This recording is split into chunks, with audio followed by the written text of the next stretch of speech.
All right. Good afternoon, everyone. It's your boy Jay Scott checking in again.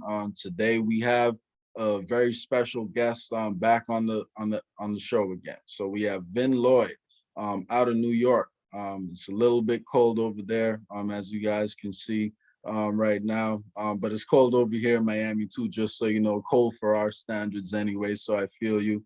And today we're gonna be just discussing, our relationships, with God. And, he's going to tell us a little bit more about the Hebrew Israelite movement. If you guys haven't, heard the first interview with us, you should go back and check it out. It's earlier on this channel. We touched on a lot of different topics, some of which we'll be getting deeper into in this episode. But we're going to be discussing religion, spirituality, our relationships with God, and a few different topics. But to start things out, I'm just going to dive into a little bit more about what I believe, and then, we'll take it from there. So, and before I jump into it, would you like to, say what's up and, give a few words, man? Yeah. So to the J Scott Ascension family, and I guess your subscribers, thank you for having me back. Jay, thanks for setting up another opportunity. And of course, we give credit to the God of Abraham, Isaac, and Jacob, just for life in general, for blessings and wisdoms, and especially for assistance in the events which will unfold in the future. So, Yep, it's a crazy time out there right now, man. So it's a good great time to time to get, stop. yeah, great time to get close to God. So, but all right. With that being said, I prepared just a brief write-up because I wanted to make sure I have my thoughts in order to kind of explain my beliefs. So to jump right into it, in my opinion, God is the most powerful energy in the universe and our source of existence. So living your life in tune with God means changing your vibration to match His in as many aspects of your life as you can and exuding that energy wherever you go. God is love. And that's why, even though humans are usually confused about the best ways to get closer to God, in general, we all want happiness, love, and joy, which come from God, and avoid pain, hate, and despair, which come from the lack of God. I don't necessarily believe the devil exists, just entities with less connection to God, since free will allows us to approach his frequency or go in the opposite direction away from it. So your chakras actually act as a battery pack powering your aura. Your aura interacts with your environment and other entities, and collectively, all life is connected through that energy. The consciousness grid is directly connected to the energy of the earth, and that circular relationship is why most people who've spent a lot of time outdoors can attest to the calming, positive feelings it gives them, helping them appreciate life more. It's also why most of us who experience that connection understand the importance of preserving the environment. The more positive energy you surround yourself with and intake, the easier it will be to align your balance and harness the energy of your spirit. The more powerful the battery, AKA the chakras, the more powerful your aura is. Though they each serve an individual purpose, collectively your chakras make up your spirit, and your crown chakra at the top of it unifies you with the divine source and is used to collaborate with God to help you achieve your purpose. The phenomenon Christ consciousness refers to the collective grid of human consciousness working together to reverse this downward trend we've been stuck in, vibrating at lower and lower frequencies, losing our connection to God. Part of these negative vibrations have also resulted in the diminishment and confusion of masculine and feminine energies. Since the Younger Dryas catastrophe about 12,000 years ago, after the last civilization reset, masculine energies have overpowered their feminine counterparts. This has resulted in the destruction of Earth from within, since feminine energy is more closely aligned with love, creation, and abundance, while masculine energy is more closely aligned with information, logic, and protection. So the two energies balance each other out. Life without fully appreciating the feminine perspective over the last few thousand years has resulted in less love, creation, and abundance, and an unhappy civilization in a self-destructive spiral. The dire situation of the planet today. So to sum it all up, I believe the Torah, the Bible, the Quran, and many other books all have great lessons and truths that we can learn from. However, I don't believe any one group, person, or book has all the answers. So rather than claim a particular religion, I prefer to learn as much as I can from everyone and apply what makes sense. When more individuals begin harnessing their energy, connecting to the source, and advancing towards their respective purpose, God makes way for those people to collectively work together to advance his goals.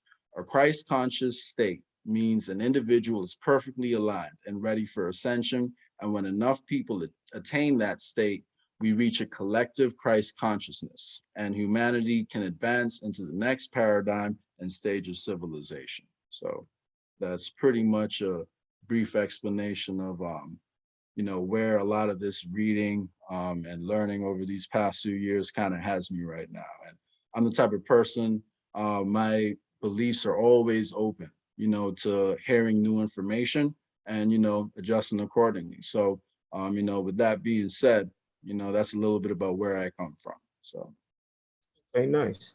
Do you want me to ask questions regarding that, or do you want me to give my position, or was my position was already presented last time, or like how do you want me to go about So if you want, you can give a brief summary, like of your position first. And then, after that, if you want to ask questions, like about what I said, it? Yeah, that's I was fine too. taking Yeah, notes. sure. I was trying Yeah, to. I yeah, was trying to find a note section to keep up.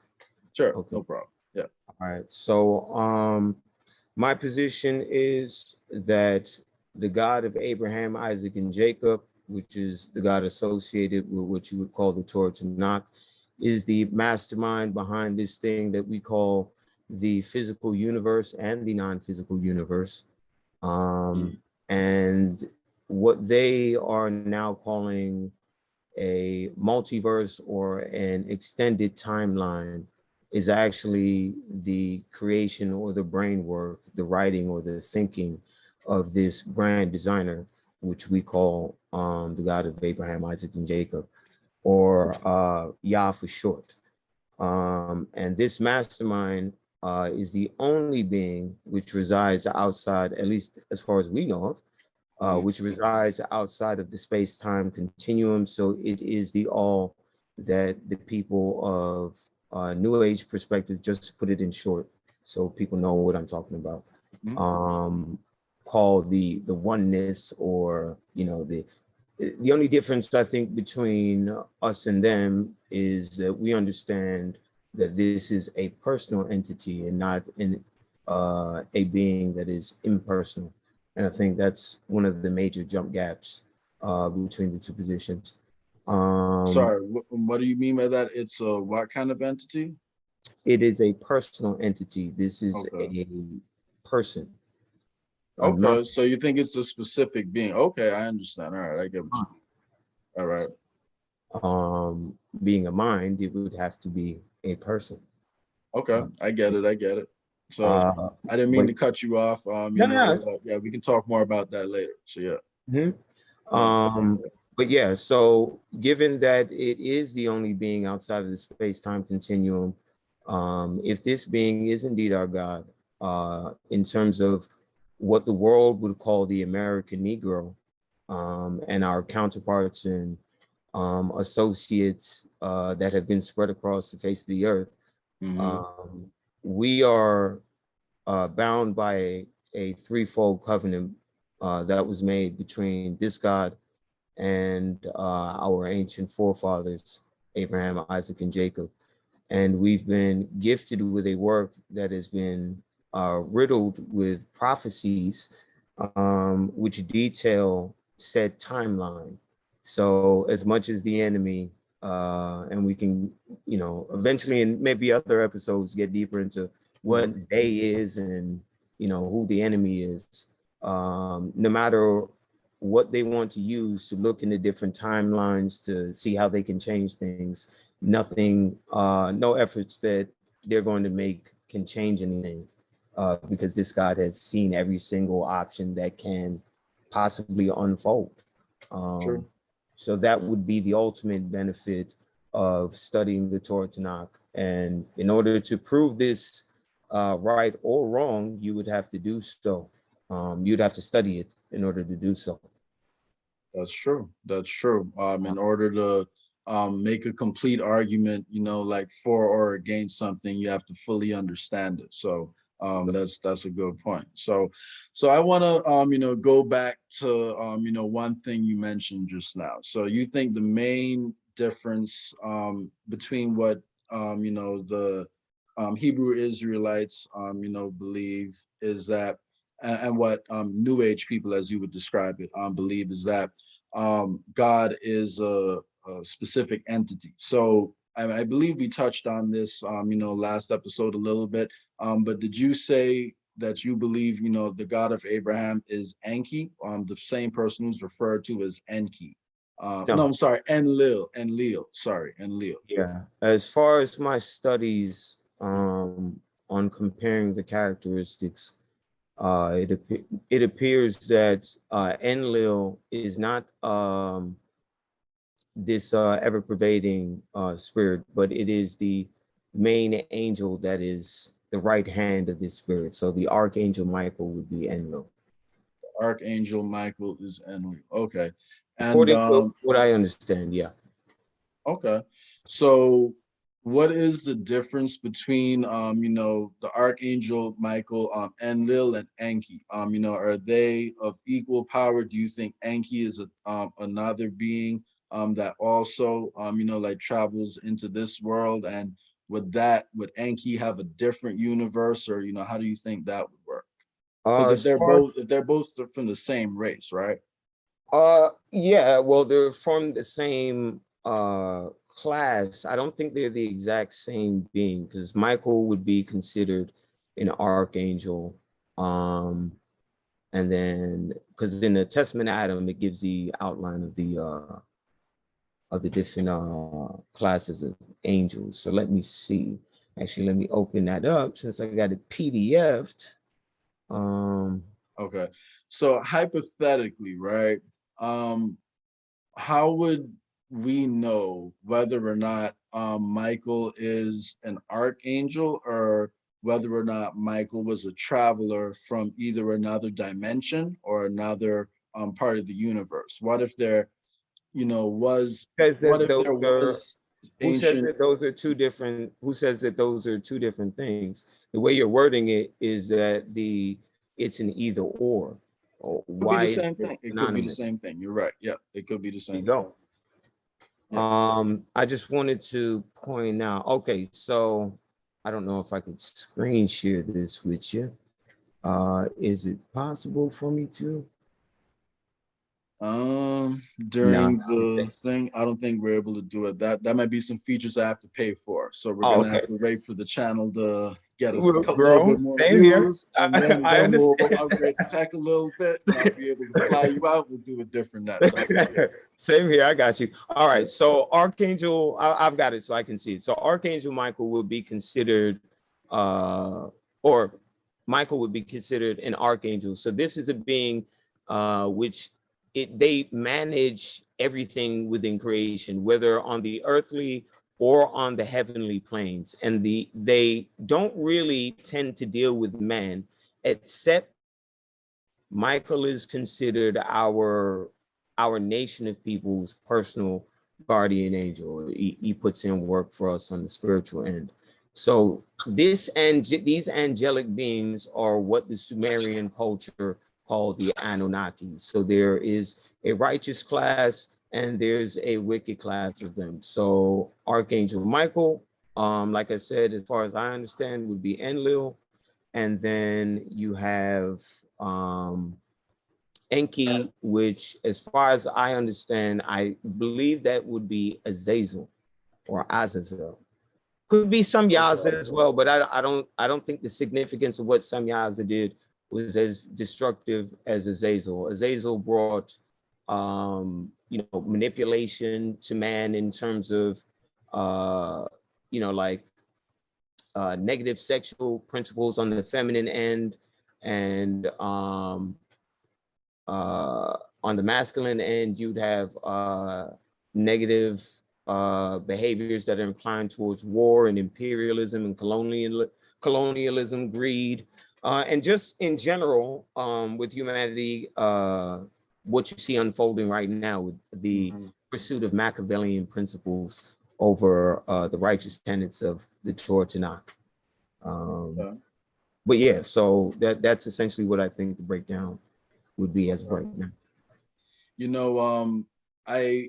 And even though I'm not all the way at your position right now, one thing I can say is that when you look at all the different books, like that we've had on the earth, it does seem like, the Torah is one of the most detailed books that we have, like from the old world. However, when you think about some of the things that were written down, before, the Torah, so some of the stories and, some of the inscriptions on the walls in ancient Egypt, how do you, like, why do you think that the information on those walls, like could mean as much as the information in the Torah? And what happens if that information conflicts with each other? Because they're both old sources, but then one came before the other. So what do you think about that? Well, again, I think it's what separated the Egyptians from Hebrew culture. What's supposed to separate them is the intention. And the moral intention makes most of the difference behind motivation for action and justification for action. So for instance, in the scriptures, you'll see similarities in action between Moshe and him turning the staff into a serpent, and Pharaoh and his sorcerers turning their staff into a serpent. Now, what exactly is the difference between the two if the actions are the same? The intention.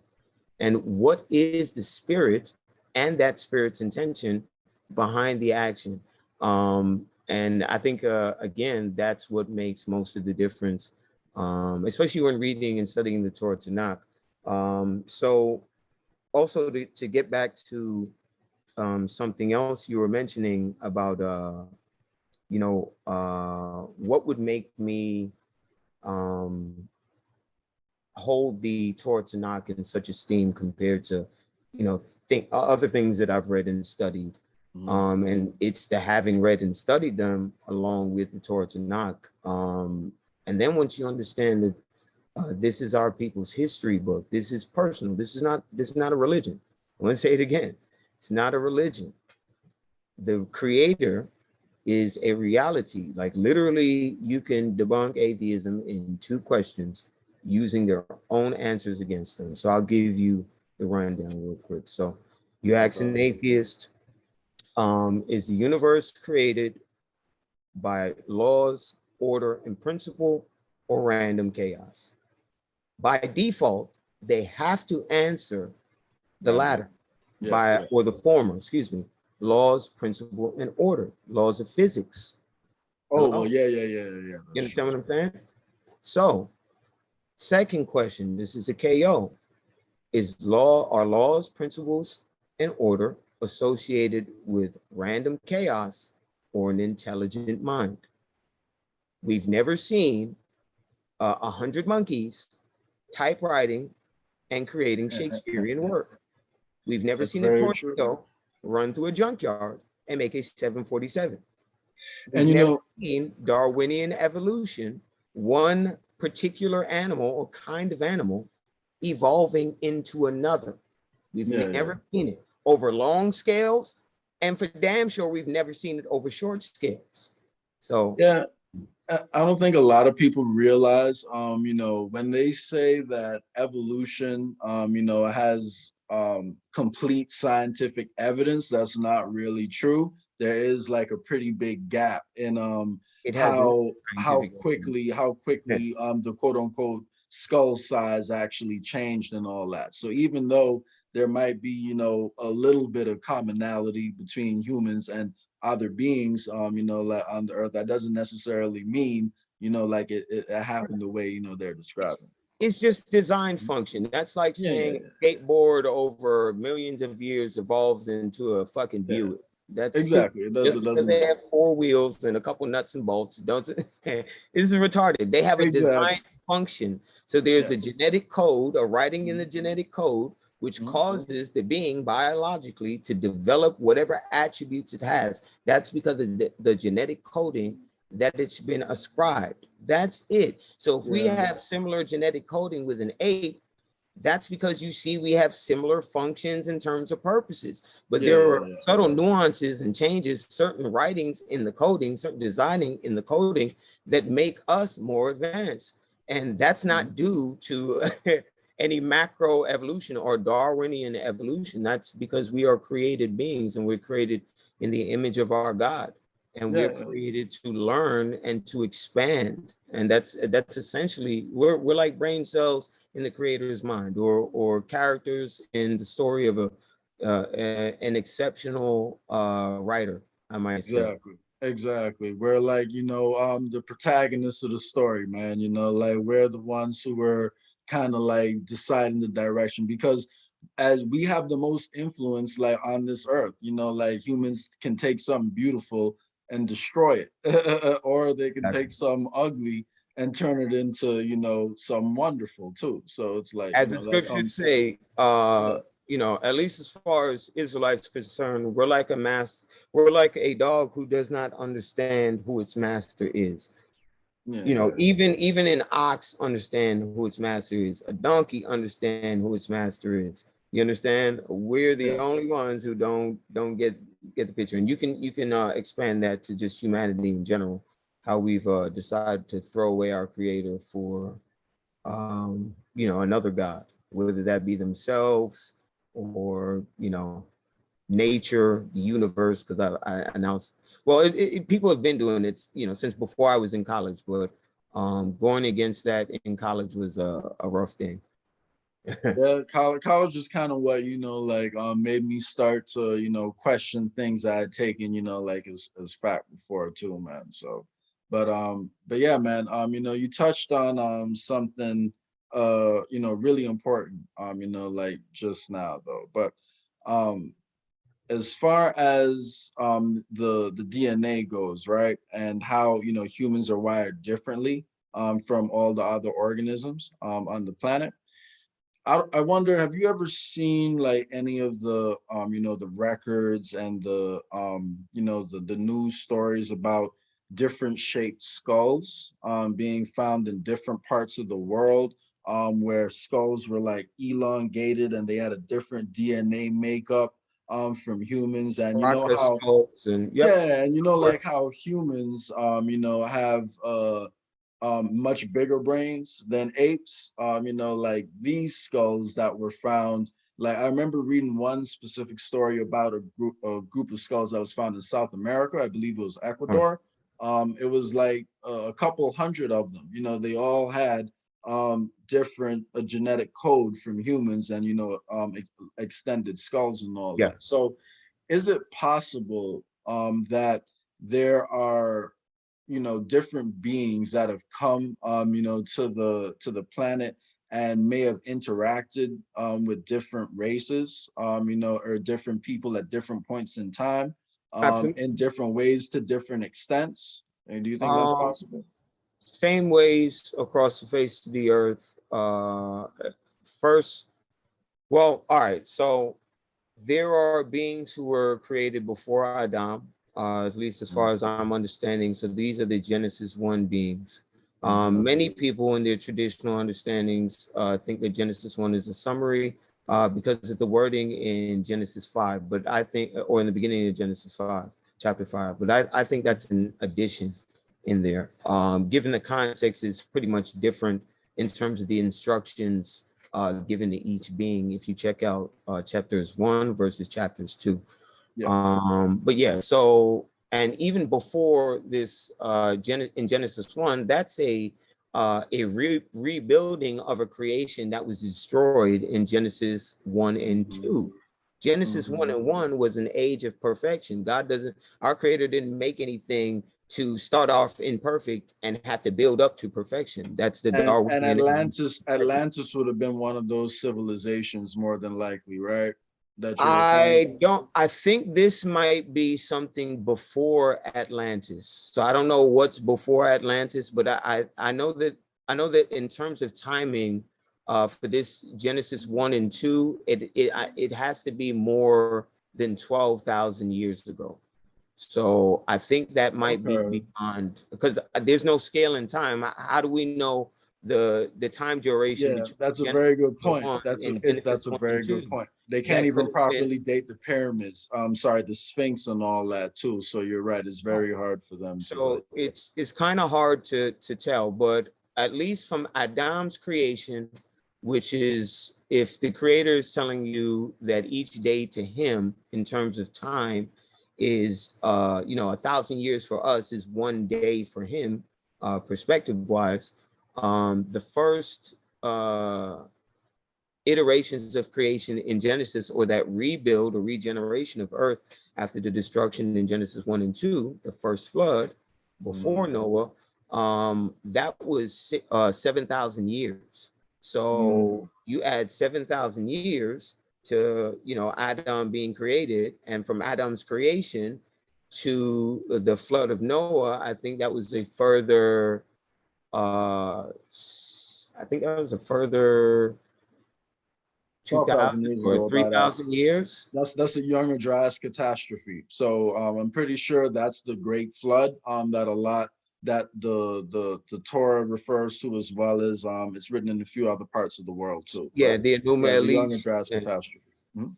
Okay, so yep, and actually, if you look into the origination of the Chinese language, they have the same story of 8 characters surviving a global flood. And it's Yep.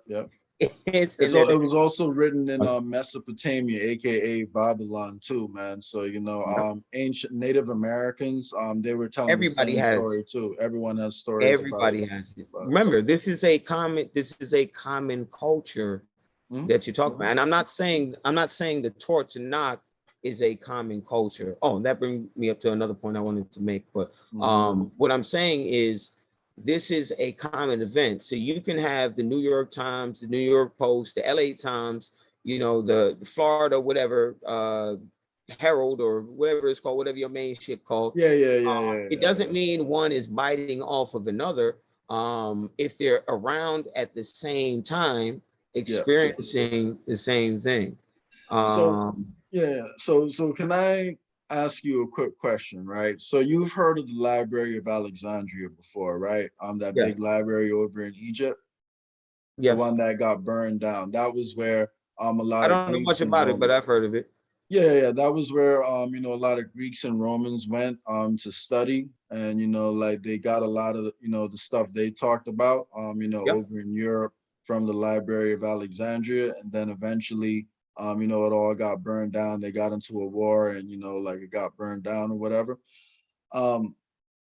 So if you think about the amount of information, right, that they probably had stored, like in that was burned and lost forever, there's no doubt that that was by far the most advanced library in the world at that point, with the amount of stuff that was stored in there, and the amount of knowledge that was over there. And there was a lot of it that was ransacked and like taken away. And some people would probably think the Vatican like has some of the stuff that was stored over there in the Library of Alexandria. But like, if we still had access, right, to a lot of that information over there, and we could read what the ancient Egyptians were reading, which like probably influence and explain a lot of the stuff that we see over there in different ways than it's being told to us now.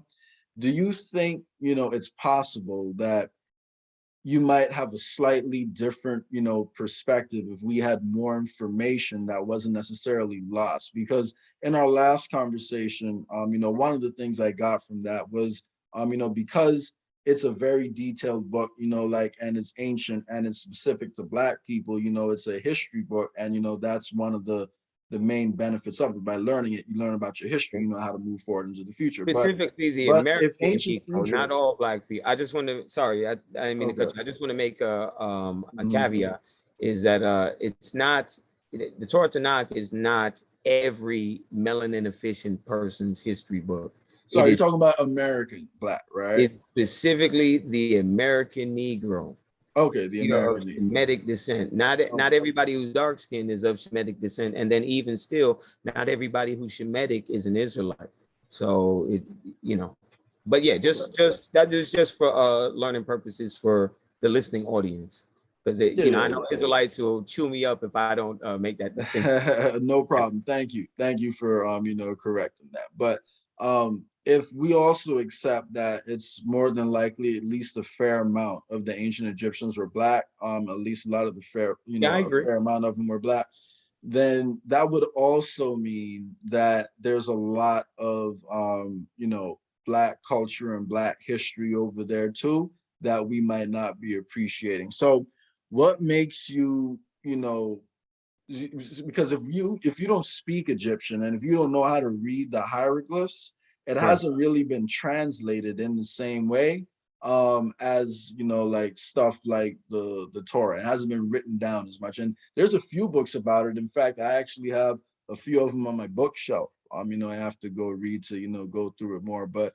Right. what separates the Torah Tanakh from other historical records too? Why is it really so much better?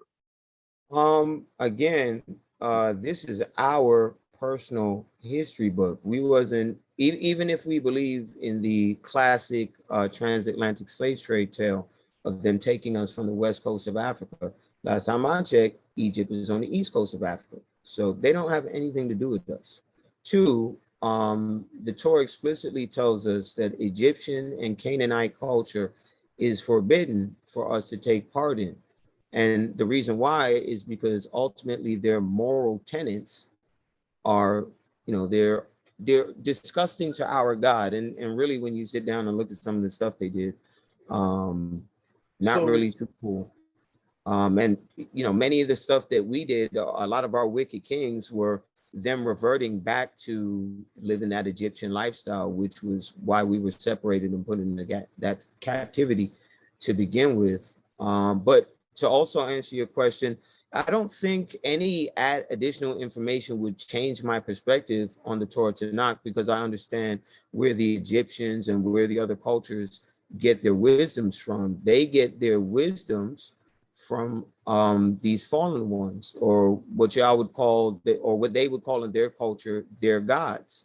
Okay, but their gods get their information from our God who created the entire universe. So why would I have to go to those people who listen to their God, who their God is rebelling against my God, because my God created all of everything? I don't need anything they have to offer, because it's nothing of wisdom. For instance, they have a lot of information, but wisdom they're lacking. So, for instance, spiritually speaking, Egyptians buried physical materials with themselves. They even killed their servants and their guards, thinking that they were going to take servants and guards with them in the afterlife. That's completely atrocious behavior. And just spiritually speaking, it's nonsensical. It doesn't make any sense.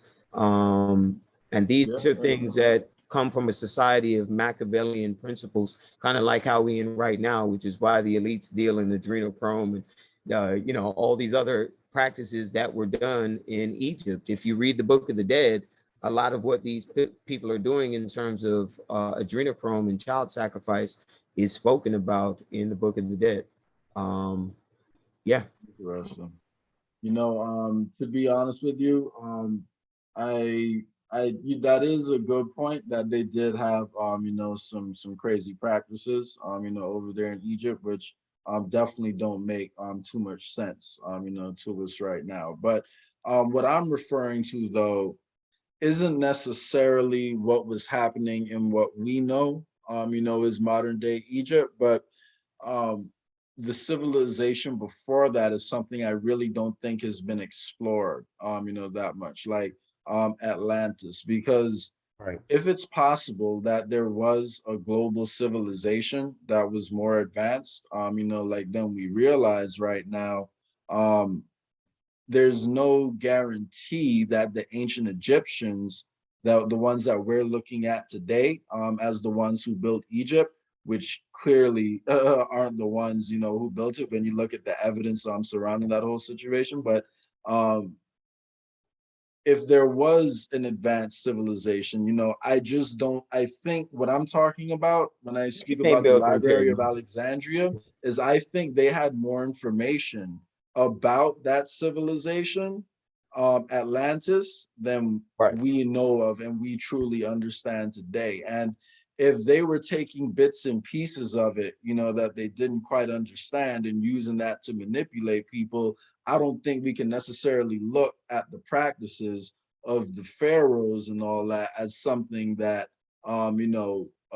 necessarily proves that's how everyone was. Like before then. Like, you see what I'm saying? Because people advance over time and people act differently over time. Like if you Right. They look had, at yeah, how humans that's acted true. You have 1,000 years different, ago, it's different from today. You see what I'm well, saying? So, yeah. that's true. You have not to cut you, you have wicked Israelite kings, which most of our kings were wicked and evil. Mhm. And then you had righteous kings. You know, Yeah. uh, And is it but yeah, possible there were righteous kings even in the ancient Egypt, like we know of now too? it's certain, well, righteous by what standards? Whose standards? Righteous by the Torah Tanakh? Nope. No, you're If right. it Definitely not if, righteous so by if the it ain't Torah. righteous But by yeah, the you're right. creator of this universe standards, then it's not really righteous then, is So it? what makes you so sure that Michael, that archangel, is the creator of this whole universe that we're in right now?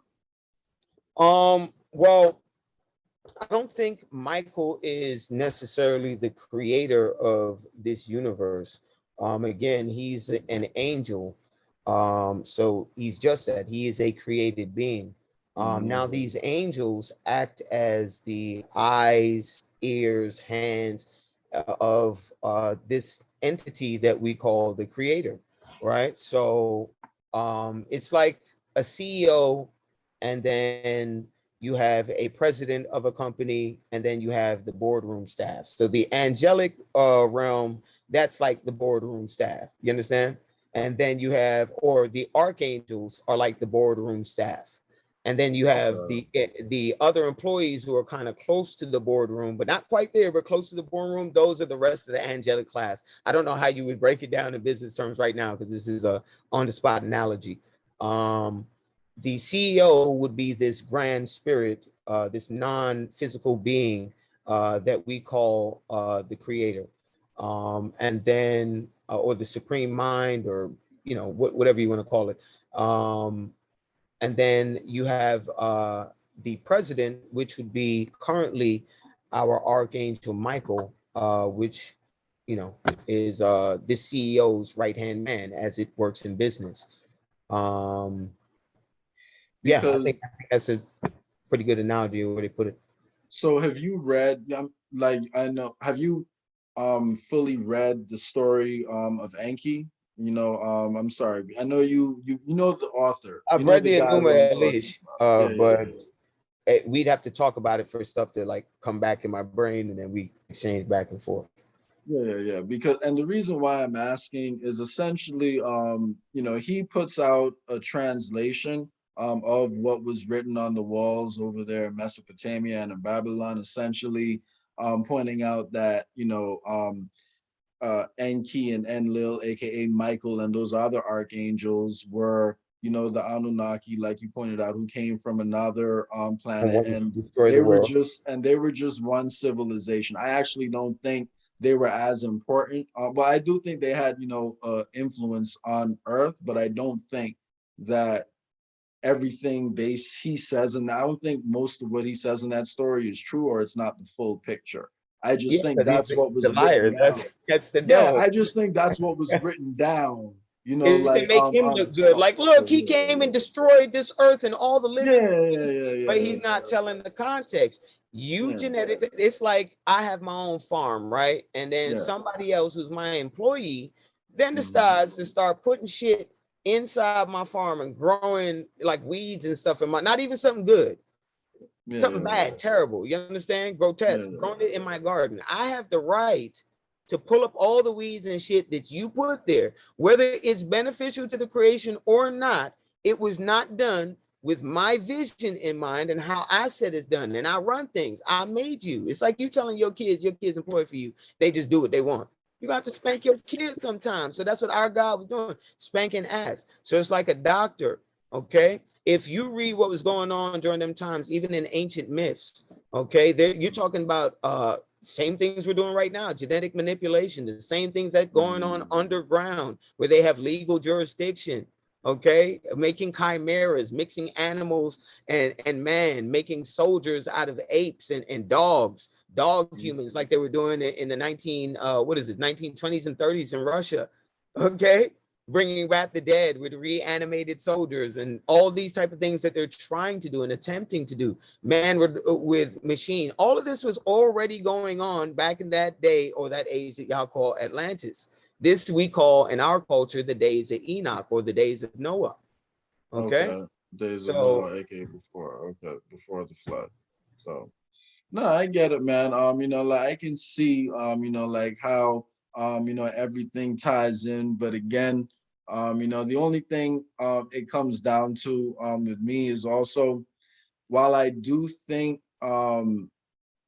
that there was, definitely a big Black presence in America, before the slave trade, there is also, extensive records of, some people being brought over, like from Africa, West Africa, East. And it wouldn't actually be out of the question at all for people in Egypt to migrate down south. In fact, that's how they say the flow went. So people who were in Egypt first, the Pharaoh dynasties and all them.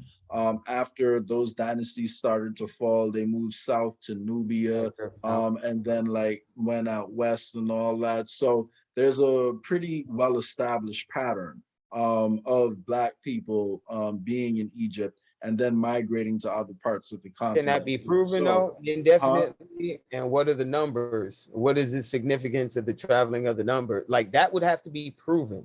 Yeah, You you're know, right. You're right. That you like there's no guarantee. Like I'm not saying all Black people came right? from Egypt, but it is funny because there is I don't know if you ever heard of something called Operation Moses before, but that was you've heard about that. So do you think that was like a false flag, or were there really Hebrews over there in Ethiopia, or how did that happen if Hebrews are in America and not Africa?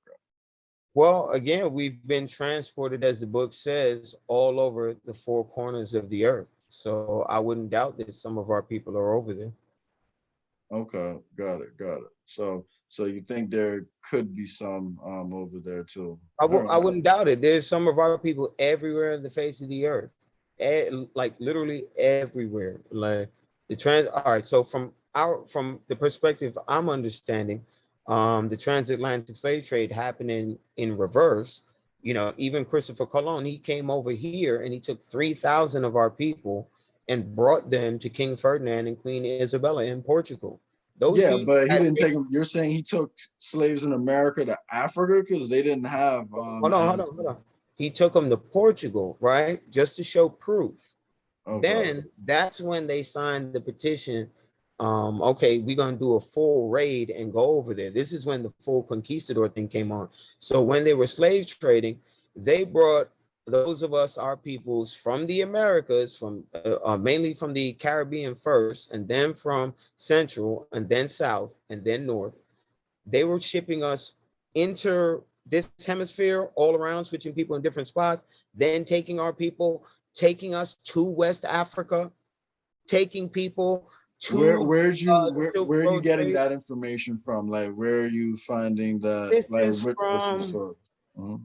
this is from I'll give you one source. Hang on, let me pull it up. Because just so you know, like the slave, like they did keep records of the slave trade. You know, like in the UK, they were really big on keeping records of everything they did. That was in like the royal libraries and all that over in London. And just so you know, like I don't know if I had mentioned this last episode or not, but my grandfather wrote a history book for Turks and Caicos, and he actually did a lot of research to find out about lineage, you know, like of people in Turks and Caicos. And, you know, it's funny because even when it comes down to one of our cultural festivals over in Turks that we call Junkanu, that's essentially where, you know, like we have ripsaw music, which is made out of like, you know, local instruments and local things we have in the house over there.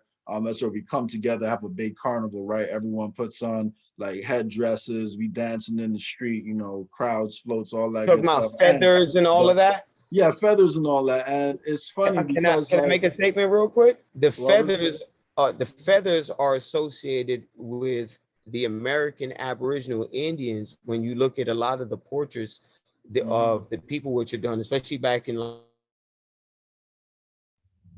like for the four continents, and they show you like these either babies or women or men, which depict the average looking people of each continent.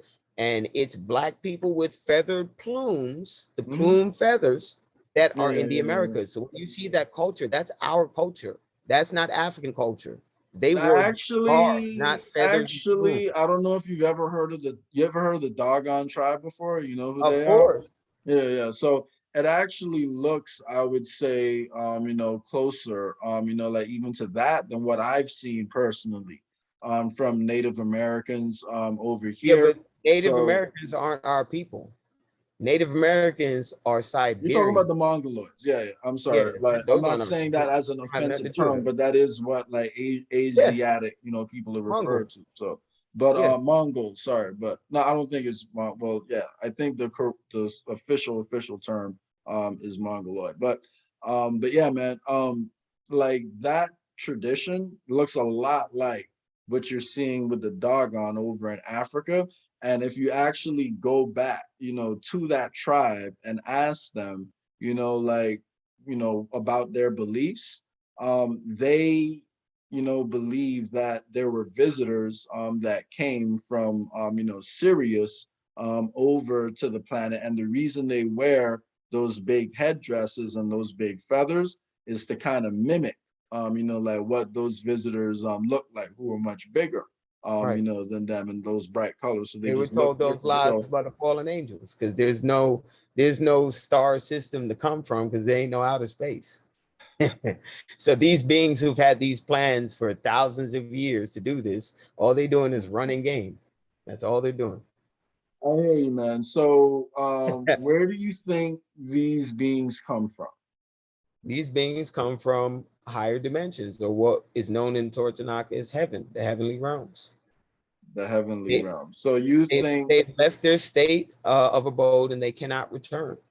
they knew about Michael's plan. They could see where the future would go. They knew how It's not advanced Michael's our plan. It's technology would get.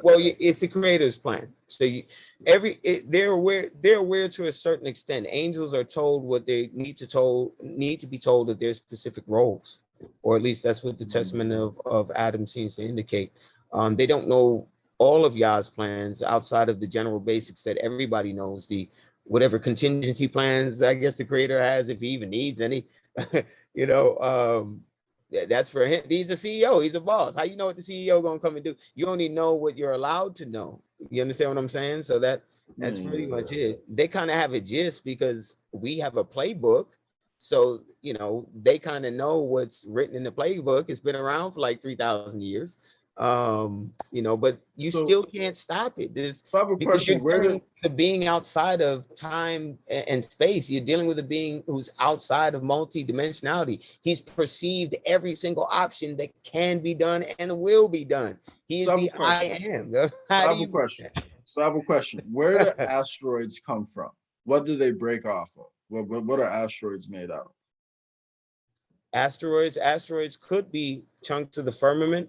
Um, I would attest it would probably be chunks of the firmament, or I don't know, like, is there any proof of like spaced rock? Asteroid impact. Yeah, Asteroid like that's what I'm impact. saying. Don't they all, like, Mhm. most of them break up in the atmosphere, or is that meteors? Let me see.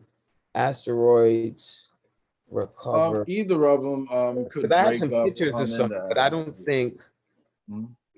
my fault. Go ahead. Now, I was gonna say, I mean, like there's a lot of scientific, like evidence for, like meteor impact and asteroid impact. So if you look at, the side, like, because we've seen it happen in real time. But yes, the ones that fall on the Earth right now, they're very small. Like they're not really big asteroids because they Go get ahead, the science. ones that do fall through, crack. Yeah. But the important thing being that we can establish a pattern of what that looks like. And in Greenland, actually, that's where they say, one of the asteroids would have hit Did they during the have proof of it? Did they younger observe Jurassic that? catastrophe. So that is actually one of the biggest asteroids, we have on the Earth, and that would have been, a civilization, like reset event. That's what would have caused tidal waves to go all over the world. But Yeah, but do like, they have yeah, any proof of that crater yeah.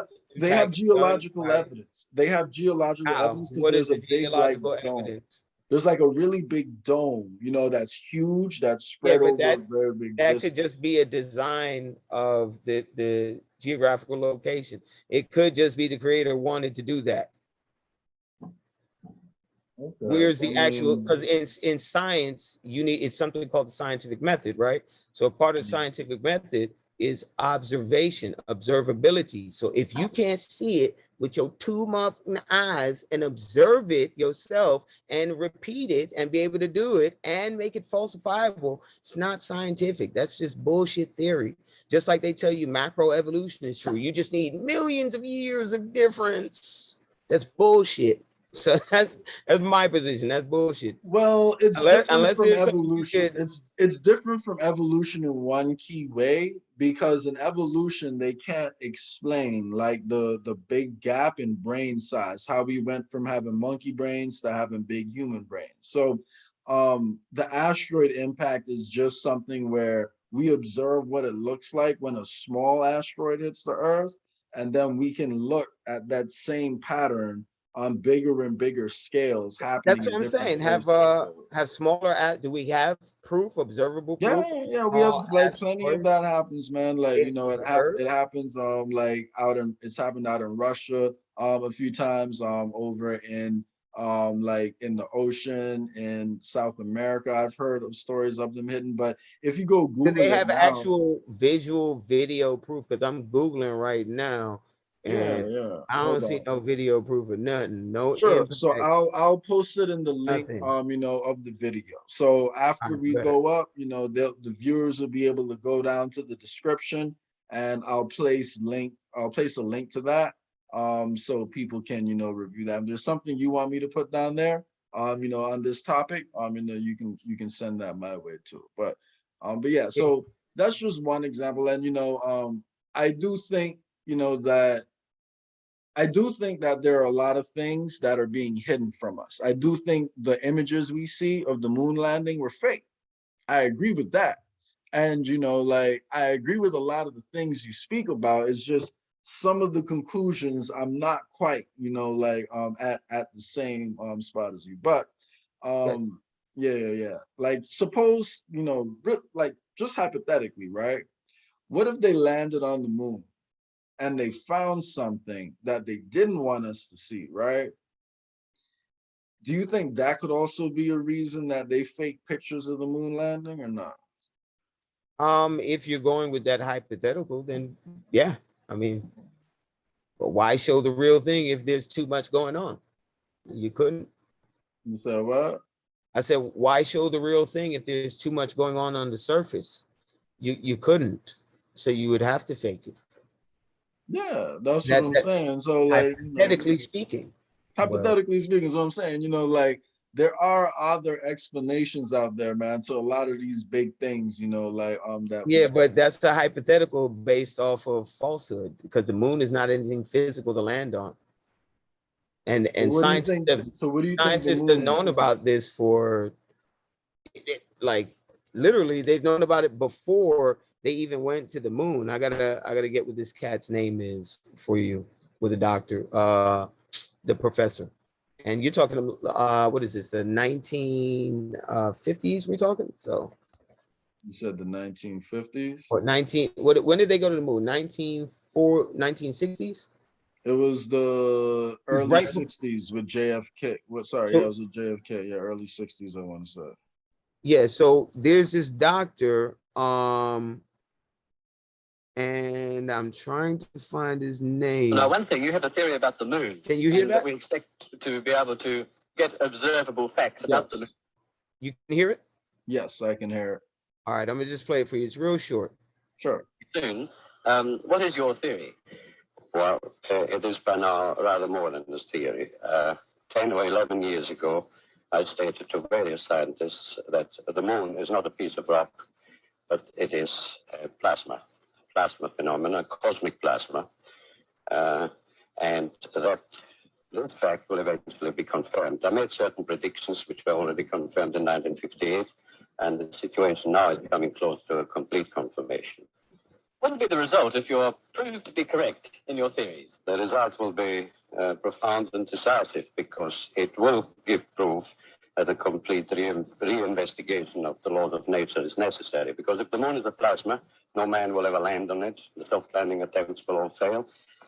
That means that the mass of the moon is less, far less than is currently assumed. It's in a different state of energy and it has far less mass. That means there is no more explanation for the tides. If the moon, for example, had only 1,000th part of its current mass, then the tides would only be 2 inches high under conventional theories instead of sometimes 14 feet. And that means that if it is proof that the moon is a plasma, then all gravitational theories are out, and the new concept of the cosmos and of its laws has to be evolved. Okay, so I just played a small clip. He speaks maybe about, unless you want me to play it, probably about another 30, 40 seconds. Well, I get the gist of what he's saying. He's saying, he believes, like the moon is plasma. So Right. So hang on, let me just make my point, right? So the reason why I played that is to show you this was a scientist. I got to find out what his name is for you so I can give it to you. And he's telling you his position from his research right before they're going to the moon. It is like a year before or 2 years before or something like that. So this information has already been out. It's already been known. This is the information that they're now re-bringing out for our generation in terms of the Thunderbolt Project or the electric universe theory. Okay, I was one of the first brothers. In fact, I was the first dude in this Black community thing back in 2012. Well, me and Minister Enki and Nasi Yashuvel. If I'm being honest, we were all dealing with this information kind of at the same time. So we were dealing with combining the electric universe theory with the plasma universe theory. So that was one of my things, the electromagnetic plasma universe theory. You can type that in as a hashtag on Instagram and you'll still see some of my information. Not much because I've been swiped down too many times. But yeah, so these positions, and even in terms of the ancients and understanding the ether, like all this and what you talking about with Schumann's resonance and that linking up with the human consciousness, all of this is information that's been out, especially if you go beyond the Tavistock Institute creation, because that's when they made public schools and started controlling the access to information and things of that nature. Oh, I just want to say one thing before I forget. The book that you were asking me about is called Becoming Supernatural.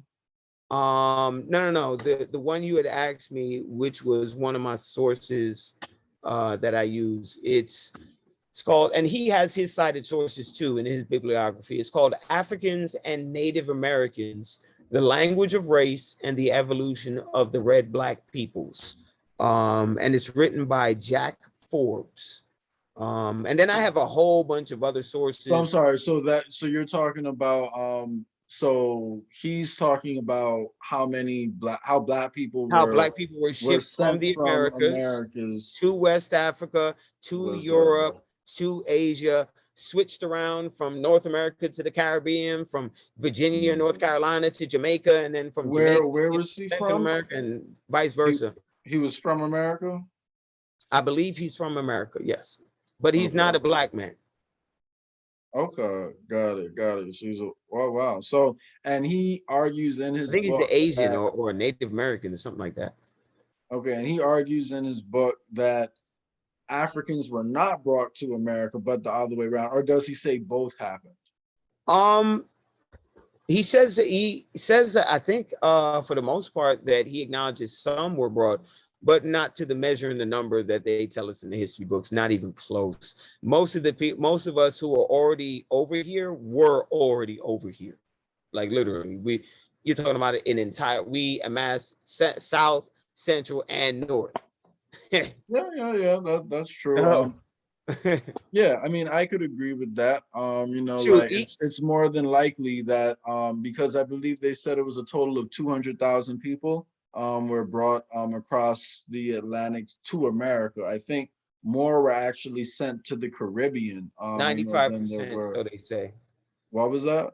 95%. So they say was sent to South and Central and the Caribbean, and then 5% was sent up here up north. Yeah, that's true. But Brazil actually took a lot of, like of the slaves and all that. them Negroes was already over there because we were the Mayans and Aztecs, and they came and found us over here. It's all in their drawings. If you read the conquistadors' journals, like John Verrazano, his descriptions of the people who describe our people, even the cultures and the tenets of the cultures. A lot of these people match the culture and tenets of the Torah Tanakh. They even call on the name of our God. Hayya, ya, hayya, hayya. That's the name of our God. Like, listen, it's just too much evidence, too much proof. The rest of the world is pretty much just going to catch it up. So where do you get the name Yah from? Like I know, like how do you tie that back? Is that mentioned in like the Torah, or how did you know So that Michael's other name is Yah? Well, Michael's other name isn't Yah. So this is in two Hebrew, different entities you're talking about. Right. So remember, So what is Yah? So president. what is Yah like? How would you define what Yah is? Is Yah a separate entity, or is Yah like more like He's an a creator. energy or a force? He's the creator. What you would And the call creator is a separate entity.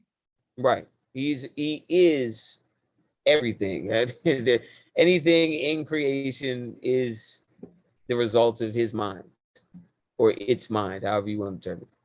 I'll be honest with you, man. I don't know how different what you believe is from what, quote unquote, the new age people believe. There are like a few differences, man, but I don't know. The difference is the intention. The difference is the intention and the moral code.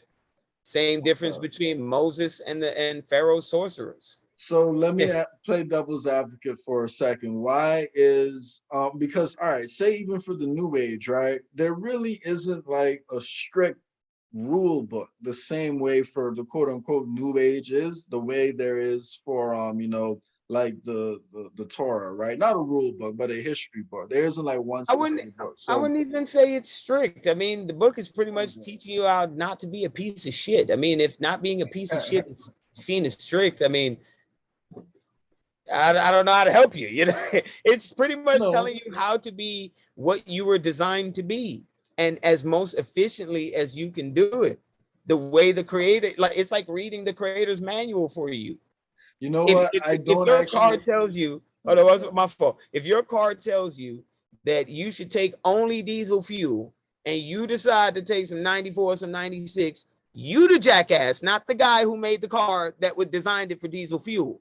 You're the jackass for not following the instructions. The instruction is printed for everybody in the world to read, and it's not gifted for everybody in the world to understand. The wisdoms of the book are only locked away for the true descendants of the people of the book. And then once we find out who we are, we start to gain our wisdoms and start to whoop ass like I've been doing for a couple of years, and a few other brothers and sisters been doing for a couple of years, and you're going to be doing very, very, very soon, right? once we start to get the other nations in check in terms of history, and the proper states of it, that's when Jeremiah 16 and 19 happens, where all the other nations, I've literally had this happen in my DM tens of times, probably even hundreds of non-Negroes coming and saying, damn, like we hated what you were saying years ago, but then we started looking and we couldn't prove you wrong. And we just want to know, we're acknowledging that our people and the leaders of our people have lied to us about history. This is literally Jeremiah 16 and 19 taking place, as far as I think I'm understanding. So our role as teachers, as introducers to our creator and the way of life, is pretty much going to be going to inspire the other nations to come to when we start living what we're studying, start applying the wisdoms of what we know. And that's the entire journey. Once we become a beacon of light for the other nations, the remnant of the other nations who want to join and graft on and not be moral scumbags according to our creator, we're all going to unify and get together and call on this God in one voice. And that energetic resonance, that energy that you speak of, that unifying oneness, is what's going to bring the creator back once that whatever number our creator has notched up to be fulfilled. And that's written in the book. That's a remnant of you think God himself, the creator, is gonna come back to like earth and like land here so he can walk amongst us? No, I don't know about being on earth, land amongst us, but give me one second. Okay. Hang on, bro. Give me one moment. Sure.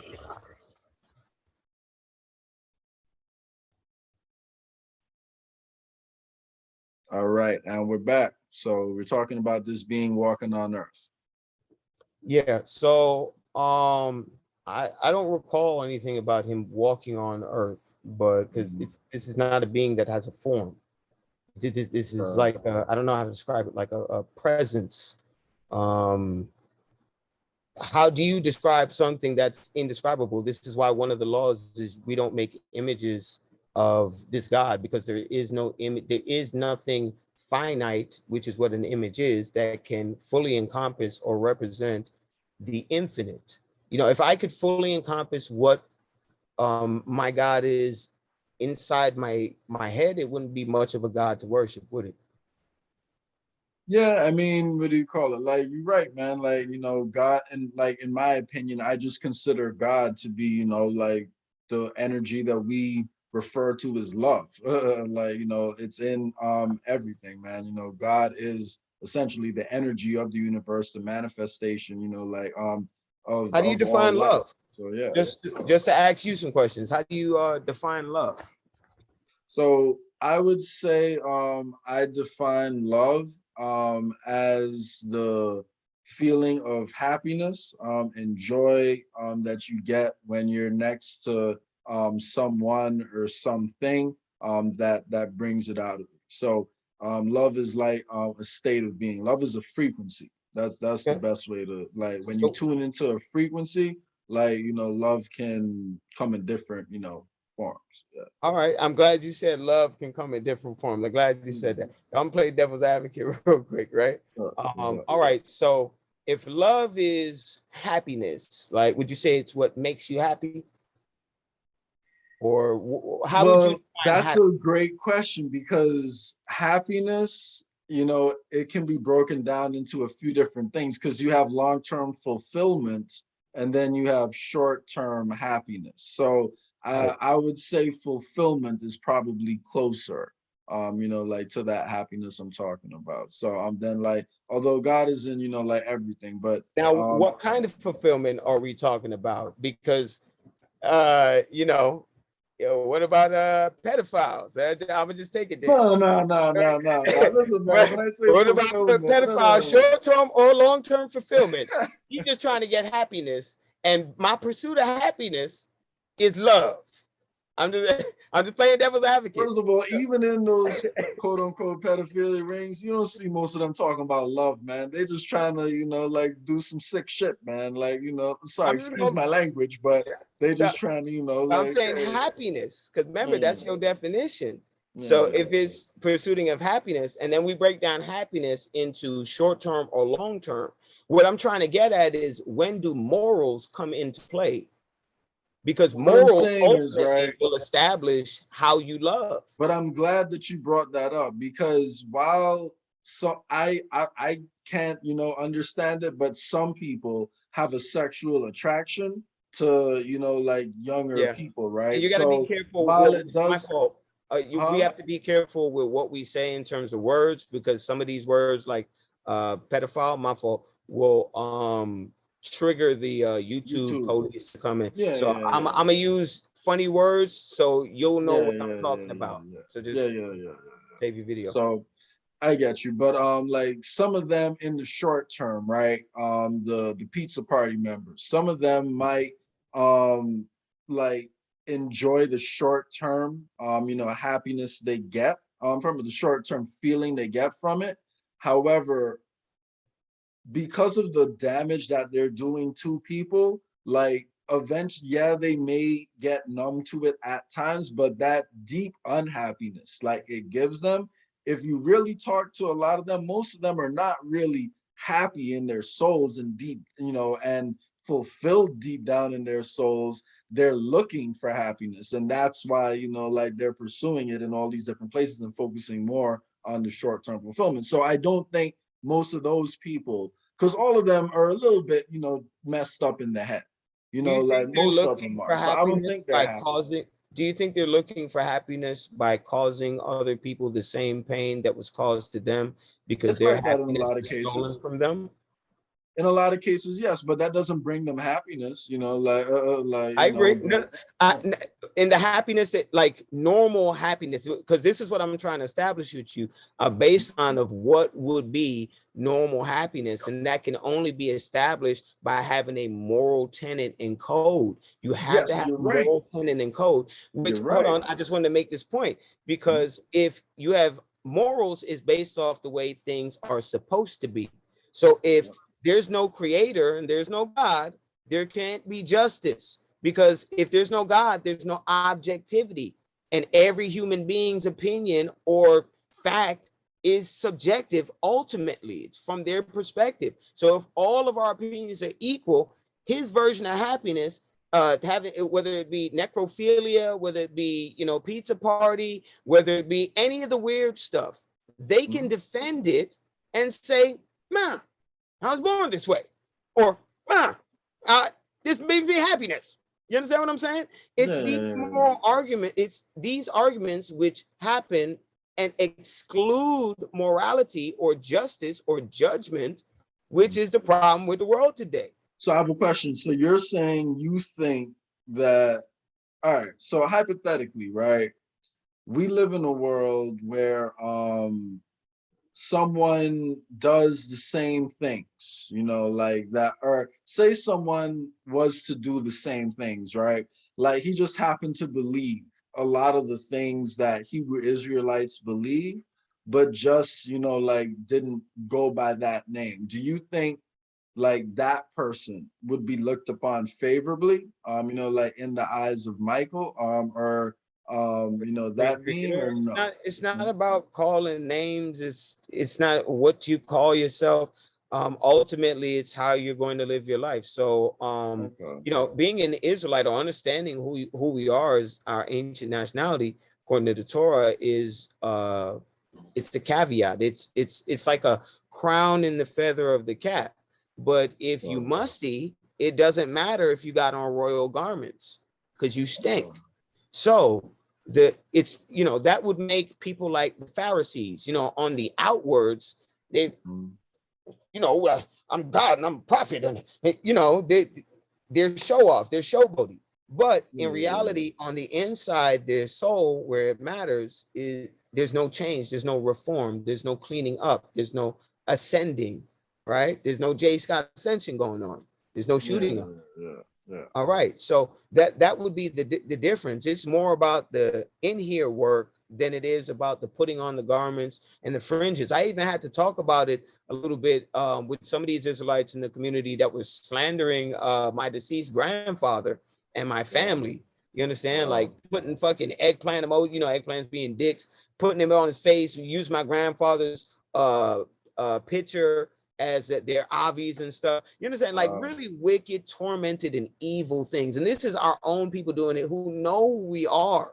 So don't think that because they know who they are, that means they're good people. There's a lot of shitty people who understand we're the children of the book. Okay, that doesn't stop them. They can't, for whatever reason, because they don't study the Torah Tanakh, they can't create a new mind for them. Their neuroplasticity cannot be massaged enough to expand their moral aptitude, which then changes their behavior, which then changes their habits, which then ultimately changes who they are as a person and a being. And that's what Ezekiel 18 is about. Our God isn't for torturing and killing folk. That's not it. Like, that's Christian stuff.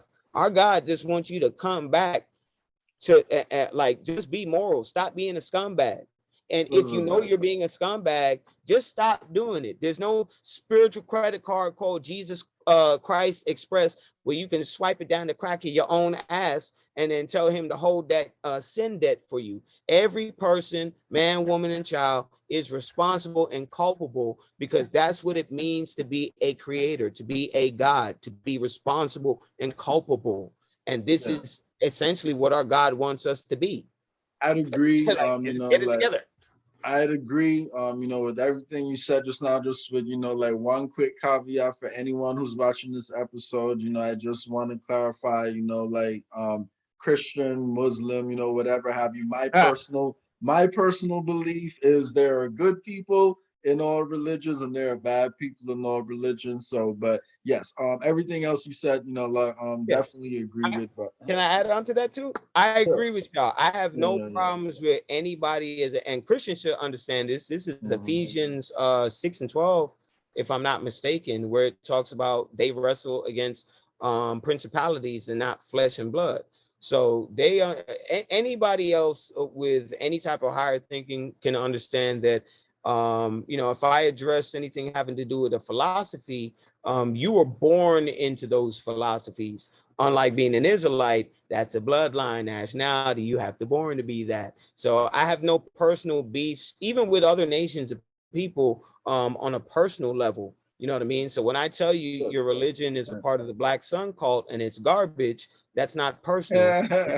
Stating the truth. When I tell you that the Quran and the New Testament and the Talmud have nothing to do with the Torah Tanakh, and the Torah Tanakh is those books' daddy, that's not a personal attack.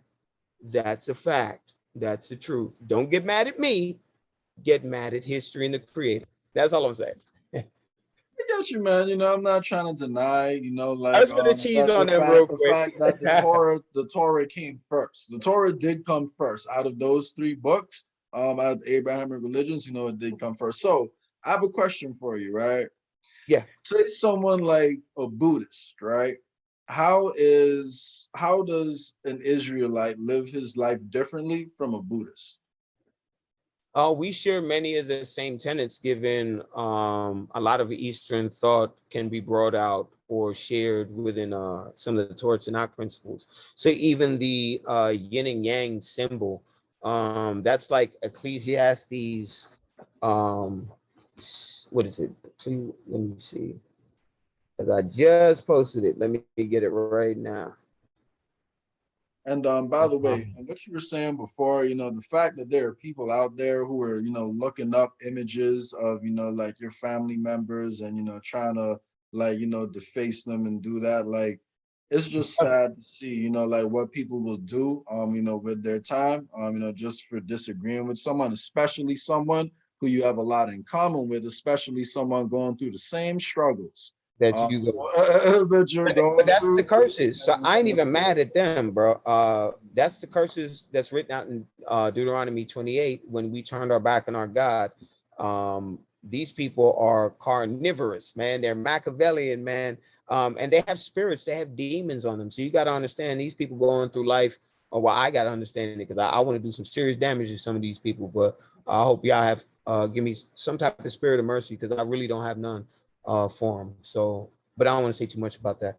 But yeah, so these people, my people yeah, but they got demons on them, they got spirits. This is why it says it's a remnant of a remnant. A remnant is a small group that's going to survive, and the creator says it's a remnant of a remnant. So this is why I specified, just because you know who we are, and let's say you do begin to understand that this is the truth and you accept it, that that doesn't mean you're in the clear, buddy. I'm in the clear of everything that's coming. No, it You still gotta doesn't. live it. You still gotta live it. Yeah, there's a lot of internal work and change that's gotta go down, and you gotta give yourself, if you know yourself as a person, enough time to make them adjustments. And you know what? This is the most comfortable captivity that we've been in 2,000 years. Okay, so it's hard to break out of something that when you see individuals succeeding in, or a small group, the boule of our people succeeding, I can do it too.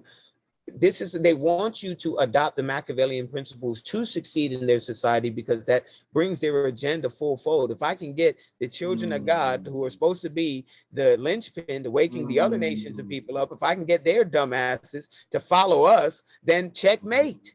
God can't fulfill his end of the bargain, because his end of the bargain hinges on these dumbasses paying attention to what's in this book. And as long as they believe they Christians and keep reading the tail end of what they call a Bible and never study from the beginning, they'll never see the difference between one book work and the other. And you know, that's essentially been my path over the last 10 plus years, because I didn't grow up in church. You know what I mean? So let me ask you a question. Did you grow up in church by any chance? I did. You know, like my mom, and it's a little bit different, right? Because growing up, you know, in Turks and Caicos, it's a very Christian country. You know, it's a very, you know, quote, supposedly religious country. But you know, the truth is, you know, I love, you know, my people from Turks and Caicos. However, you know, the truth is, a lot of people will, you know, say they're Christian on Sunday and do what they do every other day of the week. So, Right. Like the but rest of you the know, world. as part of society, you know, like people will go to church on Sundays. So, you know, I used to do that. I used to go to, you know, Sunday school, youth ministry, that kind of thing. And my best friend, you know, like his family, you know, has you know, their own church too. So I used to hang out with them. You know, they would all call themselves you know, children of God, and you know, big time Christians. So there's a lot of people close to me, you know, that are deeply Christian, and you know, some of them are some of the kindest, you know, like most real people I know. But then also, it isn't like that with all of them. But yeah, to answer your question, I grew up around the church a lot too. So yeah. Okay, nice. I did have some other questions based off of some of the notes that you had. Yeah, and Or that just I had. to like tell you a little bit more about that evolution, I would say when I got to college and I took a philosophy class, it kind of made me, you know, just question some of the hard rules, you know, like that I was told, like, you know, about the Bible, and it kind of made me just, you know, think of things from a little bit of a different perspective, and I kind of felt like I had lost the argument, and I don't really like losing arguments. I'm a very competitive person, love to debate. And it made me think about it more. I'm like, well, why is it, you know, I can't make sense when I'm trying to explain this? And, you know, it made me go down a path. And right now I could say I'm at a point where, you know, my beliefs, you know, like key key parts of my beliefs are found in all the spiritual books. And one thing, you know, I do agree with you on is, you know, like you speak a lot, you know, even in our last conversation, you spoke a lot about, you know, men embracing, you know, like their roles, you know, and being, you know, like embracing their roles as protector, An provider, umbrella. and women Yeah. embracing their roles too. And I think, you know, like that's something that's missing from society. And that's another thing, you know, I do appreciate, you know, about what you guys do. I would just say I don't know, you know, how your feelings have evolved for about this, if they've changed at all from our last conversation, but I still do think, the role of woman has also been underplayed to an extent too. So it's important to embrace the differences, but it's also important to recognize the value, you know, that each brings too. So Yeah, actually, yeah, maybe I think the only thing that may change, and that might have just happened right now, is maybe hearing you say it in a different way, or yeah. maybe just hearing you say it again, is yeah, the feminine role needs to be put back. you know, on the pedestal that it should be put on. Feminine energy, I think. Right. Yeah. Yeah, feminine energy, feminine role, because in order to play the feminine role, you got to exude the energy. Without the energy, you're just playing a character. That's true. Yeah. So, all right, so we agreed there. So, but the only thing is, what we've been seeing from women in this age right now, I wouldn't say not just like the last 3 generations, but I'm talking like the last 6,000 years. This is not a matriarchy that's being run here. It's actually it's not a patriarchy that's being run here. It's actually a matriarchy being run and using patriarchy as a shield or a front. Kind of like Queen Elizabeth runs the world. And, you know, she used all the men around the world as pawns. You think Queen Elizabeth runs the world? Yeah, she's a major shot caller. And then aside from her, you're talking about the non-human beings and reptilians, that's her family, you know. And even then, you're talking about the androgynous gods who do what? They do manipulation and all these other feminine things to get in power. I mean, I don't know if I definitely wouldn't call it a matriarchy, man, when you look at the role, you know, like women have had, you know, like in society over the last few hundred years. But I guess if you, and Queen Elizabeth, you know, like what? You got Sammy Ramis. She's been the monarch for the past 100 years, but before that, you know, it was a king before her, and it's been more kings than queens. You know, like because we do a better job ruling. Huh? Because we do a better job ruling. Usually, whenever you see women in power and in control, that's because the society is in the decline. I don't know if I would say that, man. I don't know. I'm telling you, this is the historical fact. Go to any empire that's ever crumbled. You go and look. It's usually the women that are in charge at the tail end of it. That's because there's no qualified men at that point to run the society. So much so that they put a woman in charge, and then the woman gets in charge, and she don't know what the hell she's doing, and then.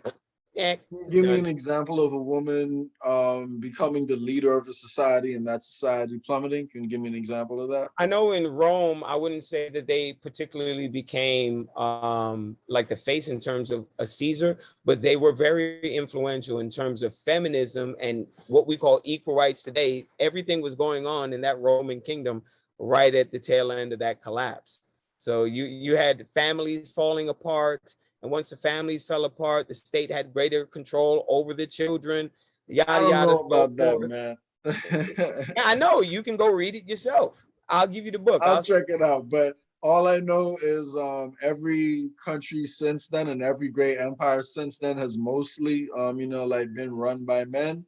And don't forget, Queen Elizabeth, yeah, you know, the UK has been doing good since, you know, maybe a little bit before, since about the slave trade. But before that, there was definitely more wealth in Africa and the Middle East and Asia. In fact, that's actually running those societies mostly. It was people, you know, it was Black people in Africa. I mean, gender-wise. Huh? I mean, gender-wise. But it was men running each of those. It was men a lot of the time, but there also were women too, from time to time too. But yeah, but those are mostly men. You know, that's all I'm saying. So. Yeah, no, we agree. I'm just saying that those are the misnomers. I'm not even saying that there aren't any good female leaders. Deborah, like when our people had no male leaders, they were all wicked. Deborah had to step up and get motherfuckers funky ass and get on that council and do the deed that men couldn't do. I'm not saying it isn't possible, but let me put it like this, right? Women don't build societies. We do. That's our role. That's a part of our role. Women furnish society, and women tend to inspire like the upward trajectory of society. So I have a question. Would you say different leaders are better for people at different points in time? Or do you think one leader will always be best no matter the time? Yeah, I think in terms of human beings, you'll never have one leader, or I doubt you'll even be able to get a true successful run of righteous leaders to get it together. So the ultimate goal is to not make the same mistake that our people made when in the first Exodus, when we had a chance to deal with our God directly and he be our king directly. And then every human being is sovereign and equal, as opposed to then having to create this fucking rank and file shit, I mean, this pyramid scheme. let me put it like this, right? Both men and women have masculine and feminine energy, but men obviously are dominant, like on masculine energy most of the time, and women are dominant on feminine energy most of the time, right? And Should be the like, I case. think different, huh? Should be the case. Yeah, it should be the case. Should be the case. Not always the case, you know. Nowadays, A lot of these it's dudes is a bitches little out here. We crazy. know this. We know this. But like aside from that, like I think I would say in certain situations, sometimes, like women may make better leaders in certain situations, men may make better leaders. I just think it really depends Give me on an the example. individual and the time, like that we're talking about. But like overall, man, like it's definitely some truth to, like men being leaders. Because even in my own personal situation, like I would consider myself the head of the household, like in my You should. relationship. So I'm the one leading the way. But, my girl just got, like a good job offer the other day. So, like she may take it. And if it winds up being that, she makes more than me, I got no problem with that. You know why? Because it's not like I'm settling for that. And then, like I'm good with where I'm at right now. She knows my mindset. She knows what I'm trying to build. And, Right. she feels more comfortable being in a role where she allows me to lead. And, she'll guide me if she sees me going the wrong way, if she Give sees me you, doing some yeah. stupid stuff, like she'll tell me about it. But that may not be the case in every, relationship, Right. because sometimes, like, That sounds appropriate.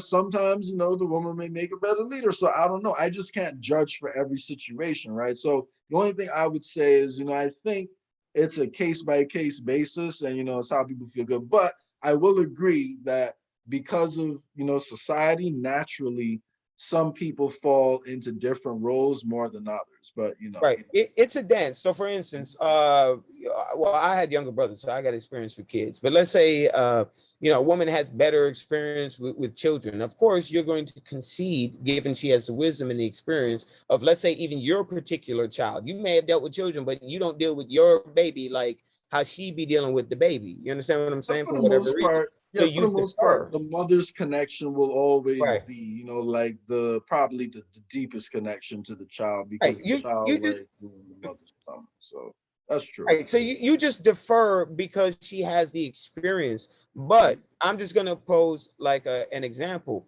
So I'm not saying that I said to my girl too, it's like it's a benevolent dictatorship. So like Mhm. a woman gets with a man who she can trust. The key part is she needs to be able to trust you. Because she can't trust you, you can't lead her.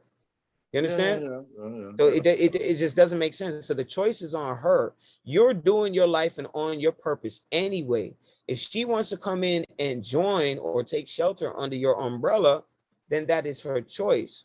But I was you gonna gotta say, have your stuff set in your umbrella in order to make the situation right. You understand what no, I'm saying?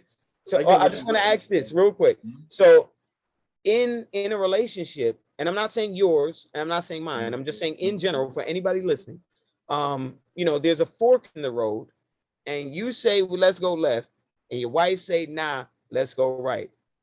You only got a couple seconds to make a decision. At the end of the day, y'all don't agree. What direction are you driving? And you the one driving, because remember, you the man. Now, are you going to go by I your mean, here's the decision? thing. Is That's your a wife trick going to question, because it's argue like with if you I'm the driving the entire time? car, then Or is she really going to defer to you and accept you as her leader and accept your judgment? Because yes, she can give you advice and be like, hey, I think of it like this, or this how I see it. But ultimately, the veto power is on me. So we can play this, it's 50-50 in certain situations. Nah, because when it comes to the real shits, the A or B life decisions, life-changing decisions, that's a man choice.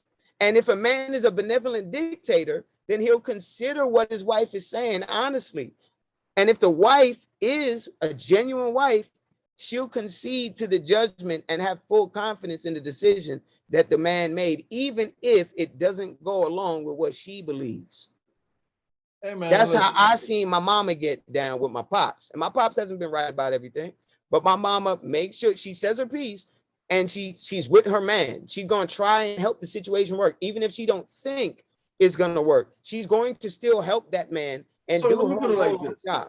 Let me put it like this, right? If it's a situation where we have enough time to like actually talk something through and like sit down and like really plan it out, then I'm the type of person like I go with what makes sense. So if my original idea like If comes it's up, stupid, like it's like, damn, all right, she asked me a few questions and then the whole thing just fall apart. I'm like, all right, all right, right, all right. yeah, What you said again? Like, we'll take it right, from there, right, right? So it's like, yeah, man. At the end of the day, and if she's taking the lead, and I can't do what, like, I'm gonna hop in and then take a lead on her idea, which she had. So, like, in certain situations, man, like, there's nothing wrong, with letting the woman take the lead. And guess what? You know how you mentioned just now, right?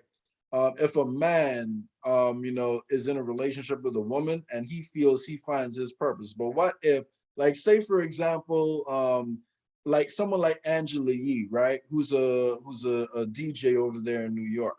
right, Say her boyfriend, right, like doesn't make as much money as her, but she's a successful, career woman. She's been doing good, building her brand, building her businesses, making a lot of money, right?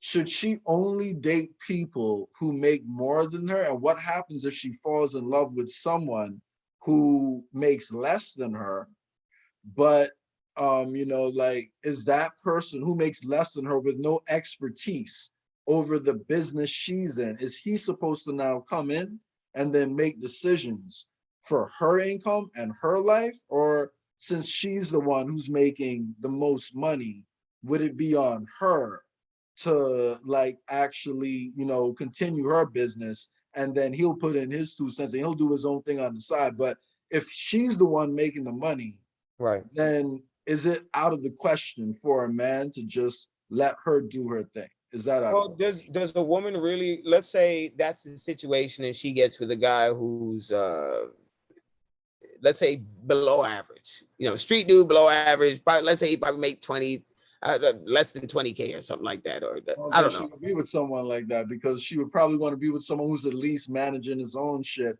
And ain't no Right. one making That's 200K what I was better gonna than say. managing their own shit. That's the irony of modern feminism and what it's done to women. It's messed up the game. But I So wouldn't want to be with a woman who don't have her shit together either, though. You see what I'm saying? what do Like, you if mean my her shit? What do you mean qualify have her shit together? Because so we may she have certain yeah, things that we may agree or disagree on what she it has to means. be able to support herself and at least, like, get by without depending on sugar daddies or, like, what may have you for income and all She that. If got to have a she, little bit of brain. yeah, She yeah, got she to have has, some work ethic. She yes, has to have some yes, morals. So that's pretty much what exactly, you're asking for. You're asking exactly, for relative intelligence, work ethic, and morals. Okay. yes, All right. okay. So that's cool. But she now how would you handle that? Let's say she's the one making all the money, because I know I wouldn't be comfortable with it, so I just wouldn't be in that situation. Because at the end of the day, when she gets emotional and mad, she's gonna talk to me like a little boy because she feel like she's a bigger person than me. Because women have really atrocious fucking egos, man. Man, So listen to me, bro. when Yeah, she's ready, yeah. she's going to diminish and emasculate you like no other. And you're going to have to be Stedman. You're going to be gum on the bottom of Stedman shoes. You know what Stedman is, right? Oprah, never mind. I never forget this on YouTube. Oprah, man. You are going Okay. to be below Stedman. Okay.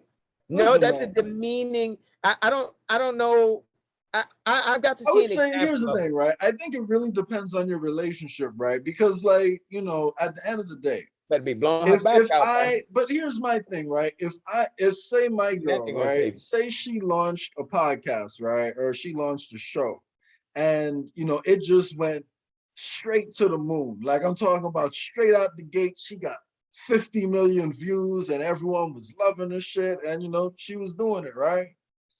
If she's the one making the money, that doesn't mean that I'm not going to pursue my own projects and I'm not going to put my Right. energy into something. Because if she's making a bunch of money, then maybe I'll be able to, do something that, I won't make money off of, but will make a big difference, like in the world or something like that. So hypothetically speaking, if a situation like that arose, and just because she's making the money, it doesn't mean that she's making decisions without talking to me. It does. And guess what?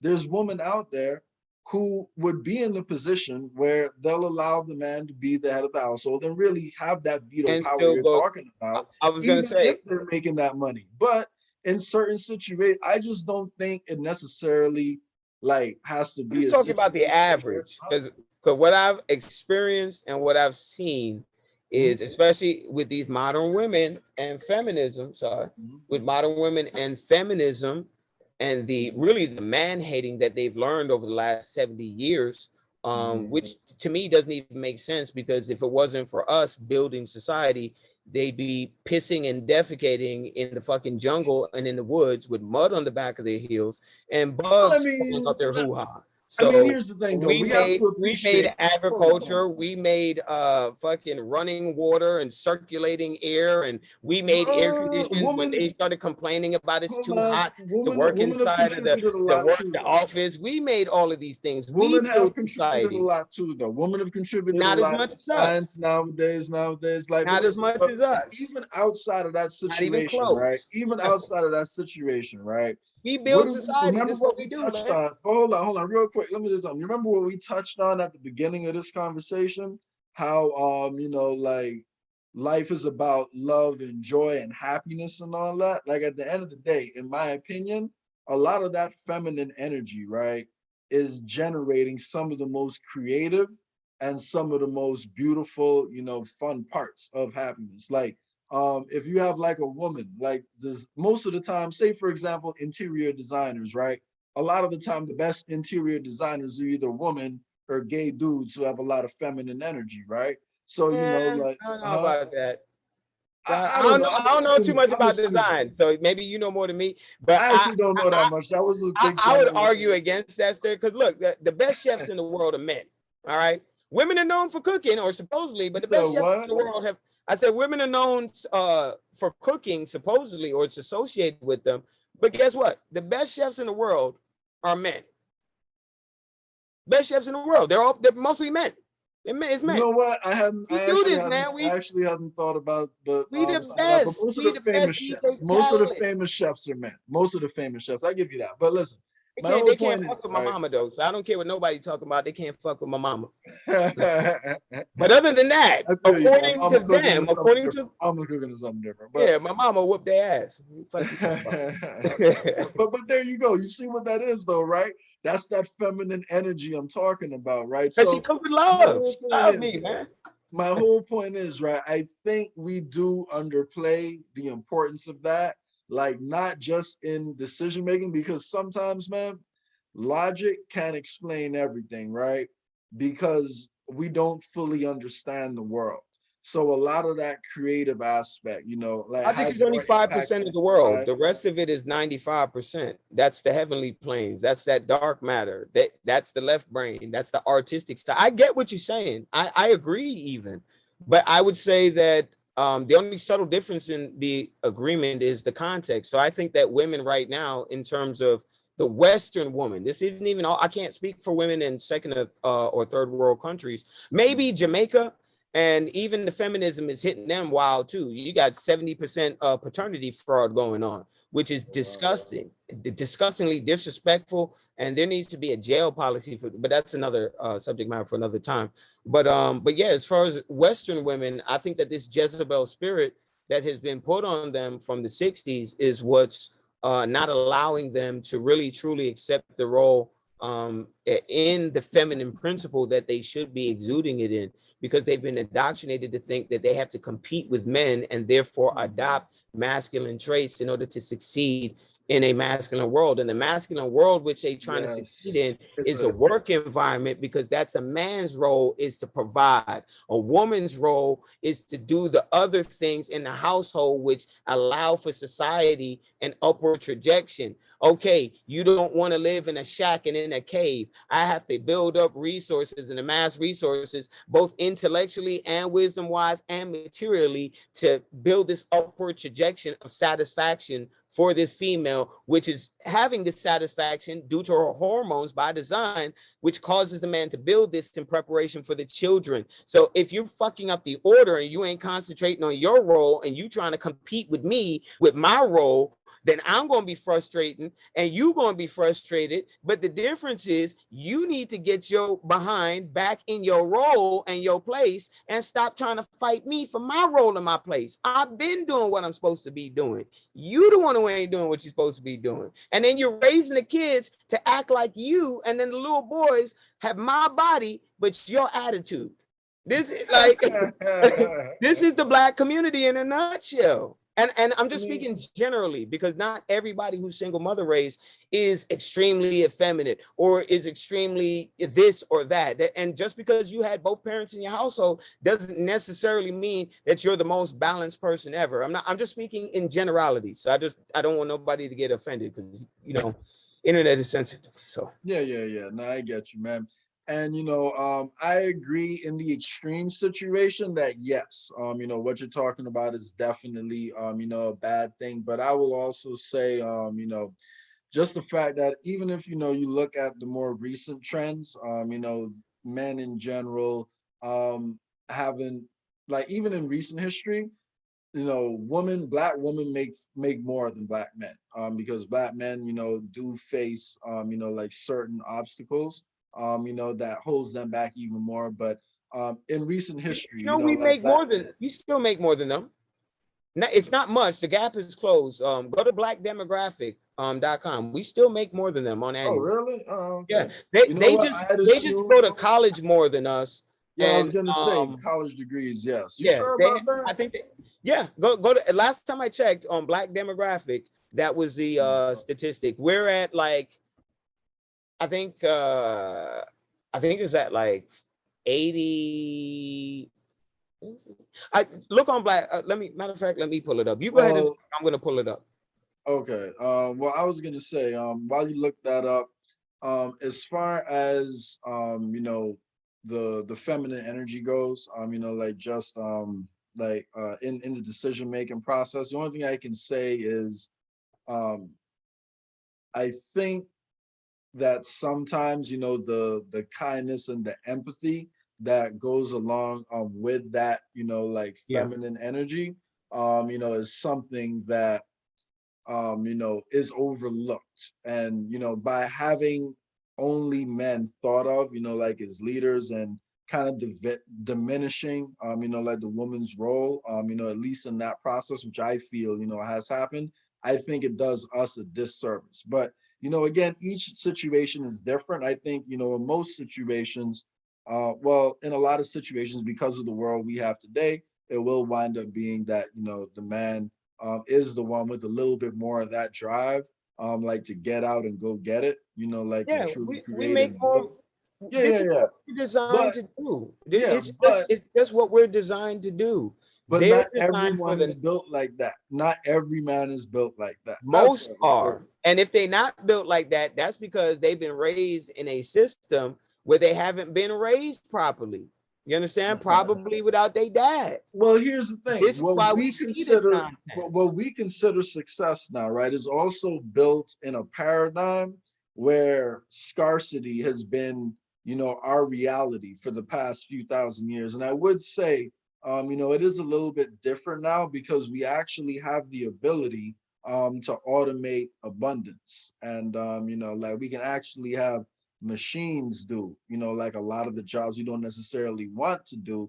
And in that situation, where we've automated away a lot of the stuff we don't want to do, and people are allowed to actually, do what they want with their lives, I think that does change the situation somewhat, because it means now that instead of having to provide, like necessarily, people can be focused on doing what they love and what they enjoy a little bit more. So that's also, a possibility of the way the world could go. And in that situation, then, like a lot of these like roles that we've predetermined are necessary, they may not be necessary in the same way, like that they are today, if society was structured a little bit differently. So, and have you ever heard of the Venus Project, by the way? Yeah, I met Jacques Fresco That's right. You did say back you in met. Yeah, 2011. yeah, I yeah, was, yeah, yeah. We spoke about that for a second at the conference, actually, right? yeah, So, founding one of the founding. Well, I don't want to say founding the group. So I was one of the first members to join along with the founders of the New York City chapter. But because it was an atheist safe haven, and we would have many philosophical battles, mm, they started to kind of invite me less and less. And then I would mm, notice that, and then also, they're funded by George Soros, so they're COINTELPRO. So mm. they didn't Well, like that I would I bring don't that. really put too much weight, in them as individuals. Great But ideas. Great exactly, but ideas. some of the ideas behind like what they're Excellent. talking about, I think could definitely be implemented in different ways. And I think, blockchain and cryptocurrency actually provide like a bridge to make that happen. Now, Yeah, that the doesn't bridge mean to make all it is cryptocurrency is prison. good, because let me just None of speak it's on that good. for a second, because I I know, I saw know. you make Go a ahead. post the other day talking about some crypto scams that might be happening in the I, Israelite I, I'm community. not even finna mention a name. I ain't giving them suckers Okay, no promo. That okay, particular group, but yeah, yeah. crypto in general, we can talk about. But I ain't finna talk about that particular group. I don't want to Okay, give no okay. promo, no press off my name. That's the ones that been slandering my deceased grandfather. It's them. So Oh that's why I wow. was like, yeah, I wouldn't. I just don't. I don't deal with none of that. Yeah, no, that's messed Yeah. up, man. But as far as crypto goes in general, there are a lot of scams out there, but I do think that crypto is actually a powerful tool for freedom. And a great example of that right now is actually what we're seeing play out in Canada, because the government right now is talking about freezing the bank accounts of the truckers. But guess what? If those truckers had their funds stored in a cold wallet that had Bitcoin instead of in bank accounts, wasn't nobody freezing shit. You see what I'm saying? So it's Sounds like, like Hegelian dialectic, problem reaction solutions. Sound like playing us into exactly where they want to get you with the convenience and the safety and all of that. And then it's going to be like Minority Report, and it's going to be like the Chinese social credit system. that depends. Everything that they talking about right now is I like already. that you brought that up. I like that you brought that up. Hold on, I'm gonna let you get to it.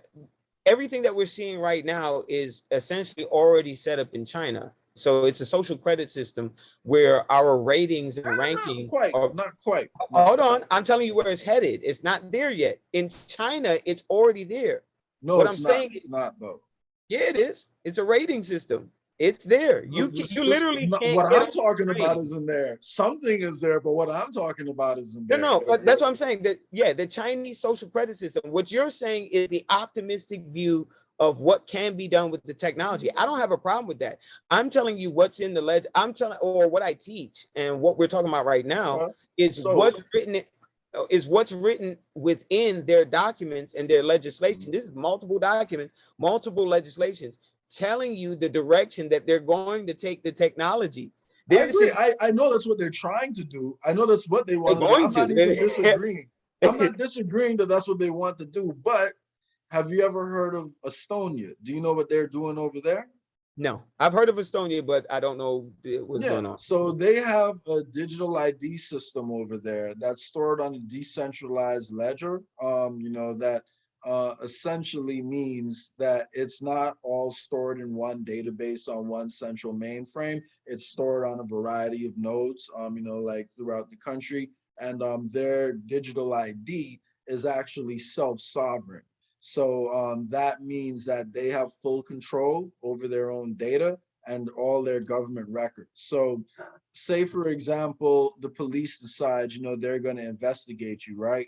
In America, they could go pull all your stuff and pull all your files and see everything going on in your history, and they don't have any legal obligation to notify you or ask your permission or explain why they did it. And they can do it, they can access it in ways where they might not be able to, there might not be a trace that they access. You don't know who's accessing your information and why. In Estonia, their data is the most secure like in the world, meaning that if you want to try and access their data, It's one of the hardest countries Because for you it's to try and steal encrypted this and it's safe. information. And But hold on, I let know me this is the let me same shit finish. they always say. This, Hold on, and hold then on. something happens that changes that, and Let me then the finish. context, Let and me then it's finish. cyber warfare, and then Let me now we have to finish, shut man. down the internet for 2.0. Let And me finish, man. Let me go finish, ahead, go man. ahead.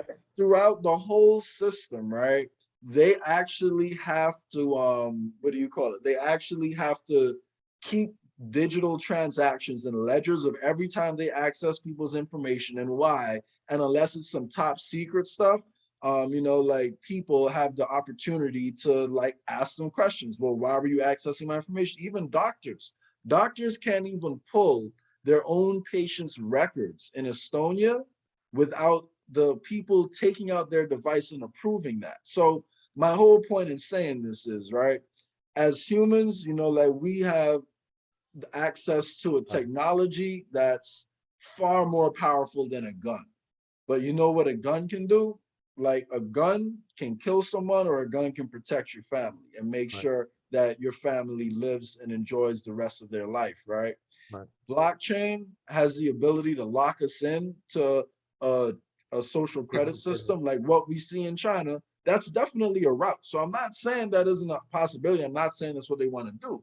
But my only point is there's a clear other option that we have out there. We're already seeing it in action. And if people actually understand the possibilities, the power is in the people. Like I don't really care what anyone I else think says. if Like people the understand people that at the what's in top, the they fear legislation, people. they They wouldn't fear be with people. any of this. Huh? If they understood what was in the legislation, what's in the plans, they wouldn't be with any of it. Because to be honest with you, I don't, I have some quabbles about like how money would work once you amass a certain amount, let's say legal tender, gold and silver. You can't carry around like all your literal gold with you at all times. So it makes that difficult. So I do have some, difficulties working around that. However, I don't feel the need for a digital income. You can still use paper. There's nothing wrong with paper. And then also you I'm can not saying take it should be away the the only one. Yeah. I don't. I'm not. yeah, I'm yeah, not go ahead. advocating for a system that only has digital money. That's not at all what I'm saying. But I am saying that the centralized fiat systems that we have right now are failing, and they're failing fast. And we're either going to live with the consequences of a failed fiat system, or we could transition to a better system and then figure out something that works in different ways. So I was gonna that's ask you, my so opinion. So what makes crypto not a fiat currency?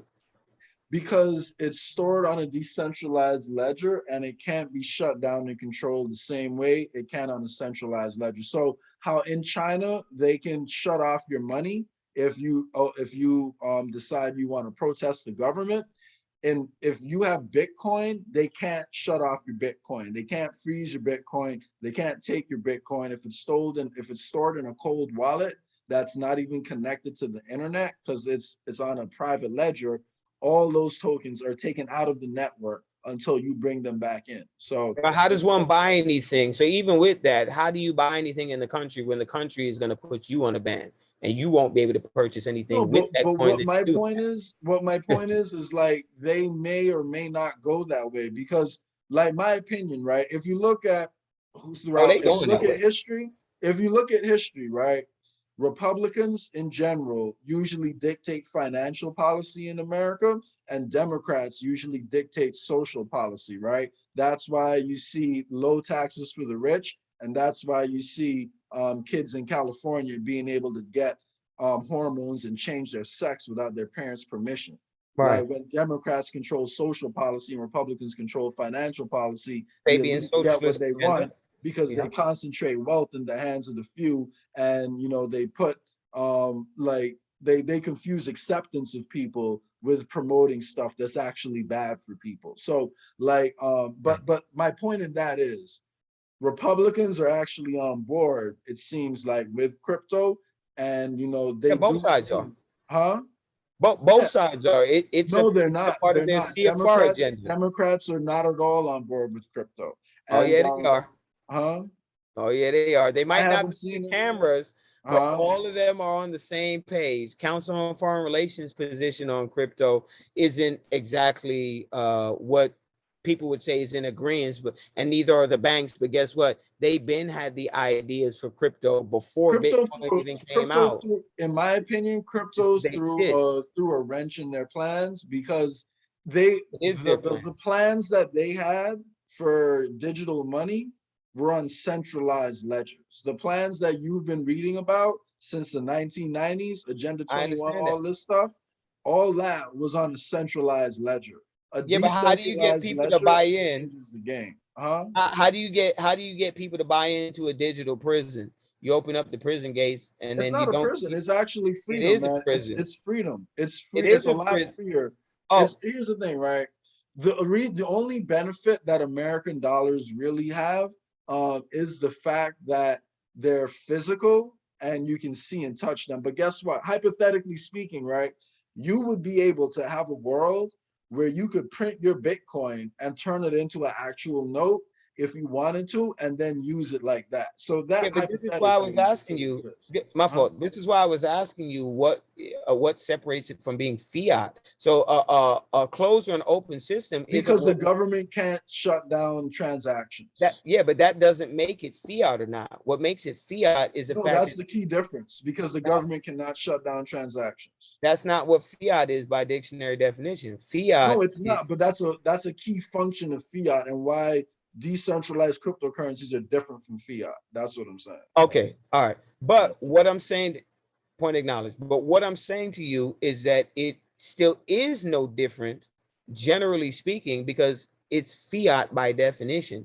It's not backed by anything tangible. There is no gold or silver standard to it. So it still can suffer from inflation. This is why you see hyperinflation and hyperdeflation happening. Well, not Bitcoin. Bitcoin has a set amount that can ever be created. So Bitcoin is actually. What is that set amount based off of? And what are they like? You actually believe in all this talk of mining? What are they mining? Yeah, you're talking about data, something that doesn't exist in the tangible world. It can be made up for all you know. Well, tangible is a funny word, because if this world is built of frequency, then tangible is a funny concept, but that's what I'm saying. Matter can't be created nor destroyed. Do we agree there?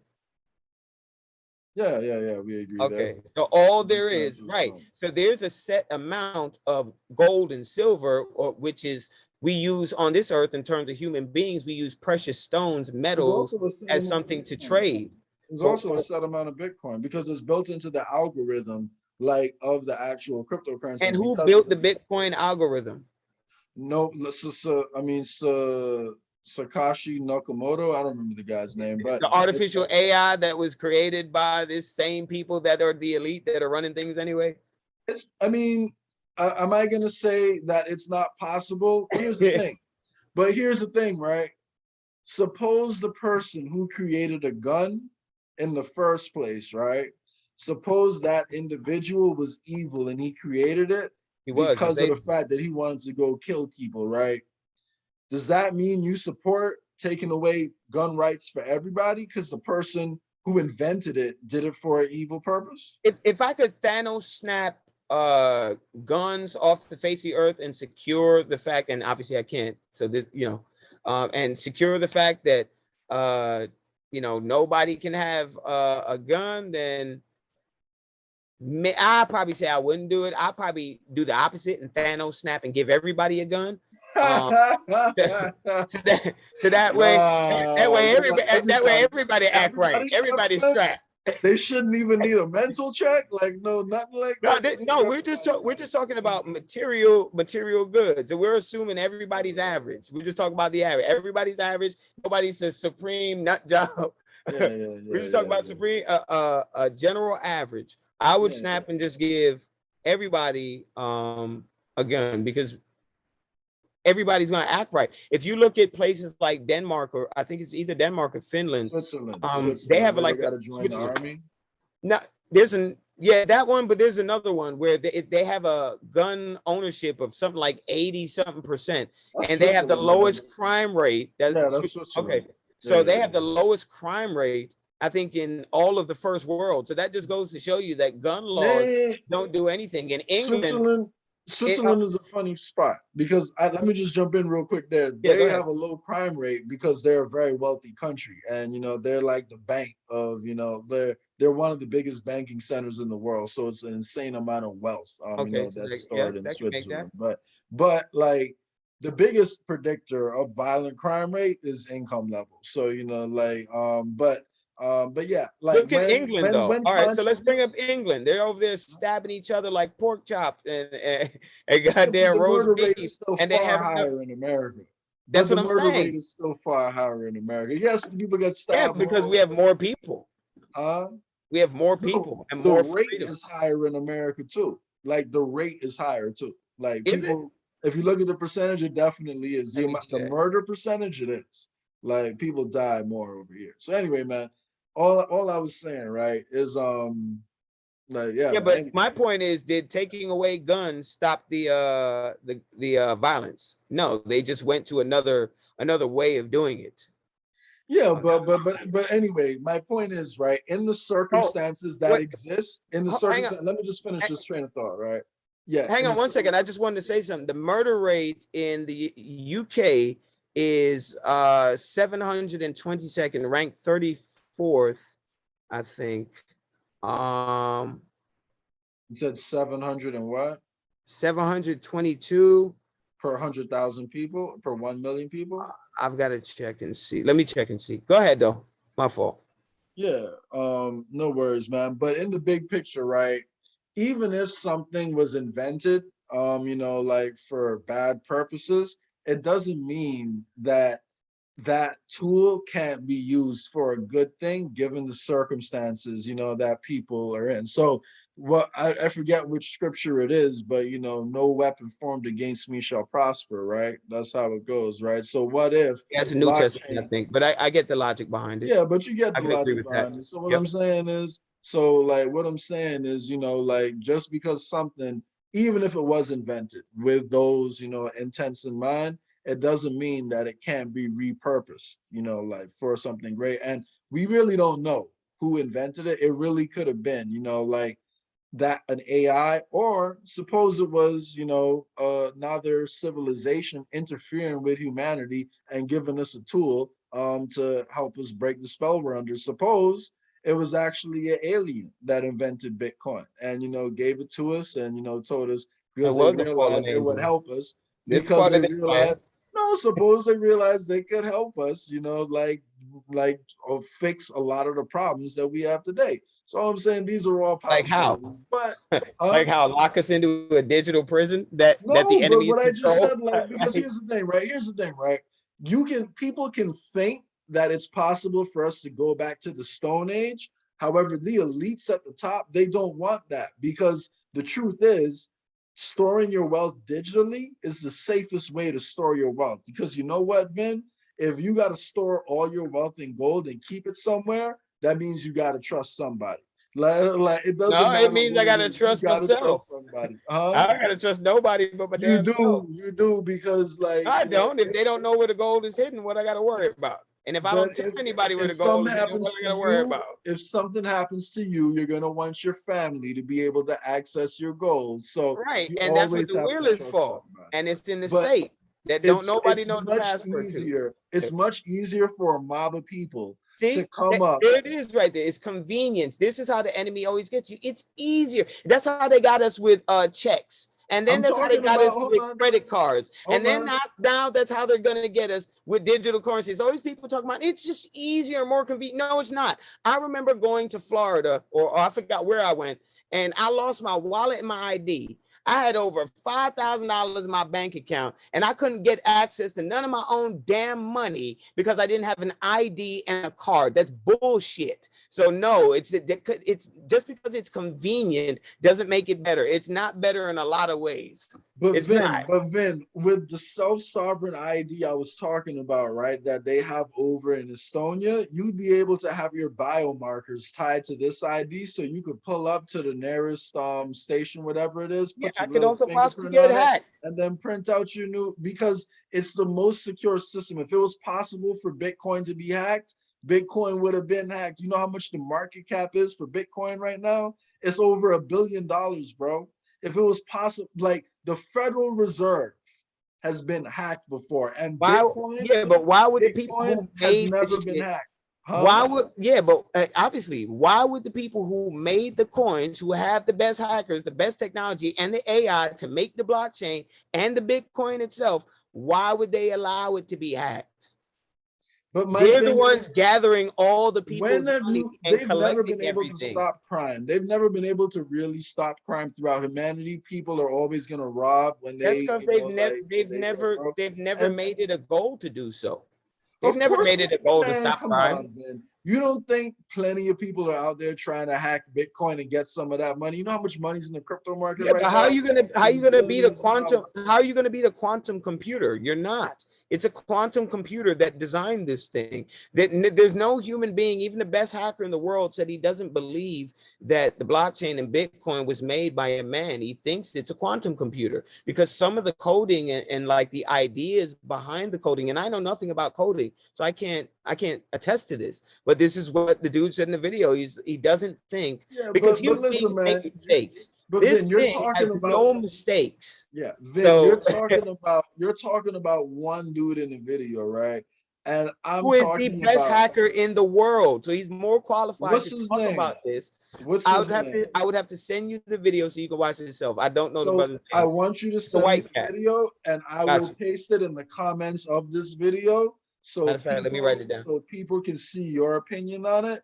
And then I'll also, you know, like paste, you know, a link to a video that I believe explains the benefits of it, and you know, we'll let people decide. But anyway, with that Right. being said, man, you know, we're coming up on 2.5 hours. You know, I definitely want to make this, you know, a recurring thing. So this isn't the last episode. You know, we're gonna have together. You know, I want to say, man, you know, I really enjoyed this conversation, Ben. And you know, we see Sure. eye to eye on, you know, like a lot of stuff. And you know, I'm looking forward to, you know, learning more about the Torah, you know, and about, you know, Hebrew Israelites from you. And continue this conversation. And you know, I'm gonna get my hands on the Torah one of these days, man, and start, like, you know, reading. They give you a Bible for free. Just ignore Yeah, the New Testament. Just pay attention to the Old Testament. yeah. I'm gonna start You're going through good. it It's again free. one of these days because I have read it, you know, like as a child, but that was a long time ago. I have a different Right. mindset now. So, Gotta read it but you as a know, it's man. interesting, man. I'm gonna get back into it. But you know, with that being said, do you have any, you know, closing thoughts, you know, that you want to share? No, not really. I did have one question I did want to ask you, because I did hear, and maybe you want to save this response for another time, so it's up to you. Sure. But what do you mean by Christ consciousness? Because you know Christ has to do with the New Testament. So what do you mean by that? And I think I have a gist, but just for the record. So what I mean, so a Christ conscious state of mind is someone in like an ascended state, someone who's in touch with themselves, someone who's in touch with the frequency and energy of God, aka pure love, trying to create happiness and a better world. That's what I consider someone who's in a Christ conscious state of mind. I believe Christ consciousness, like as a phenomenon all over the world, is when enough people achieve that state of Christ, of a Christ conscious, you know, being, and that has a knock-on effect that inspires more and more people to also wake up and then, you know, kind of join this grid. And when enough people are living their life, like if I was to apply, you know, a Hebrew Israelite, you know, like state of mind to this, when enough people are living, you know, in a way that are living for God, like are living to make the world a better place, to appreciate his creation. When enough people are doing that, then the world moves to a better stage. So I can relate Christ consciousness to anyone who believes that at the heart, you know, like of our existence, if you're living in general, you know, with love leading the way, then you're getting closer to, you know, God. That includes loving yourself, you know, and loving yourself is bettering yourself, being the best person you can possibly be. morals, like that is going to be something that's a different perspective, depending on who you're talking to. So I get that. But I think in general, most people kind of agree on the majority of morals. It's just a few little So we agree things that there are objective morals. Sorry, not to cut you. So we can agree that there is such a thing as objective morality. There is an overlaying guide outside of what human beings can come up with in terms of a council where we deliberate amongst ourselves. There is something beyond the human mind intended, which we yes, but I don't think we have the ability to comprehend what that objective morality is. And I also don't think that any one book, and I know this is where you're going to disagree with me, but any one book has all of the answers that we need in it. Well, but we never said it has all the answers. We just said it has the answers that we need. Okay. We never said the word all anywhere. Point taken. That's a great point, man. So yeah, we can maybe we can get into the next time we can get into this Christ consciousness that you're talking about, and then we can kind of pin down and discuss like terms like love, because these are like really can be ambiguous and abstract words. So it's like air trying to pin down something that's a notion or an idea or a principle, and not something physical and tangible, so to speak. I think that's important.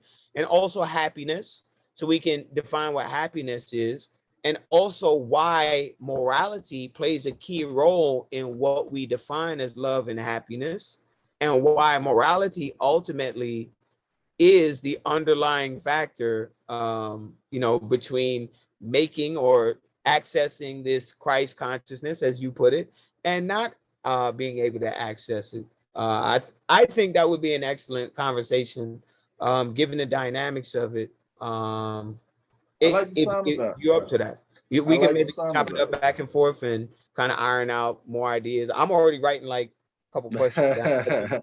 Hey man, I really like that idea, man. Let's do it. So yeah, you'll be back soon, man. So I'll touch base with you again. And by the way, by the time this goes live, my website is going to be up. So if you haven't visited ascensionmediaclub.com, make sure you check it out. I'll be talking to you more about that offline too, to see, to show you a little bit more about what I'm working on. But yeah, man.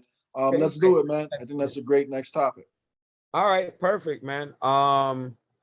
Yeah, I just want to give all thanks and praise to the God of Abraham, Isaac, and Jacob. And I'd like to give you, kudos for inviting me back on, man. I appreciate it. Hey, thanks for coming back, man. Looking forward to these conversations, man. Stay safe out there, and yeah, man, take it easy. All right. All right, bro. Be safe. All right, you too. One love, man. Later. All right, shalom. Yeah. One.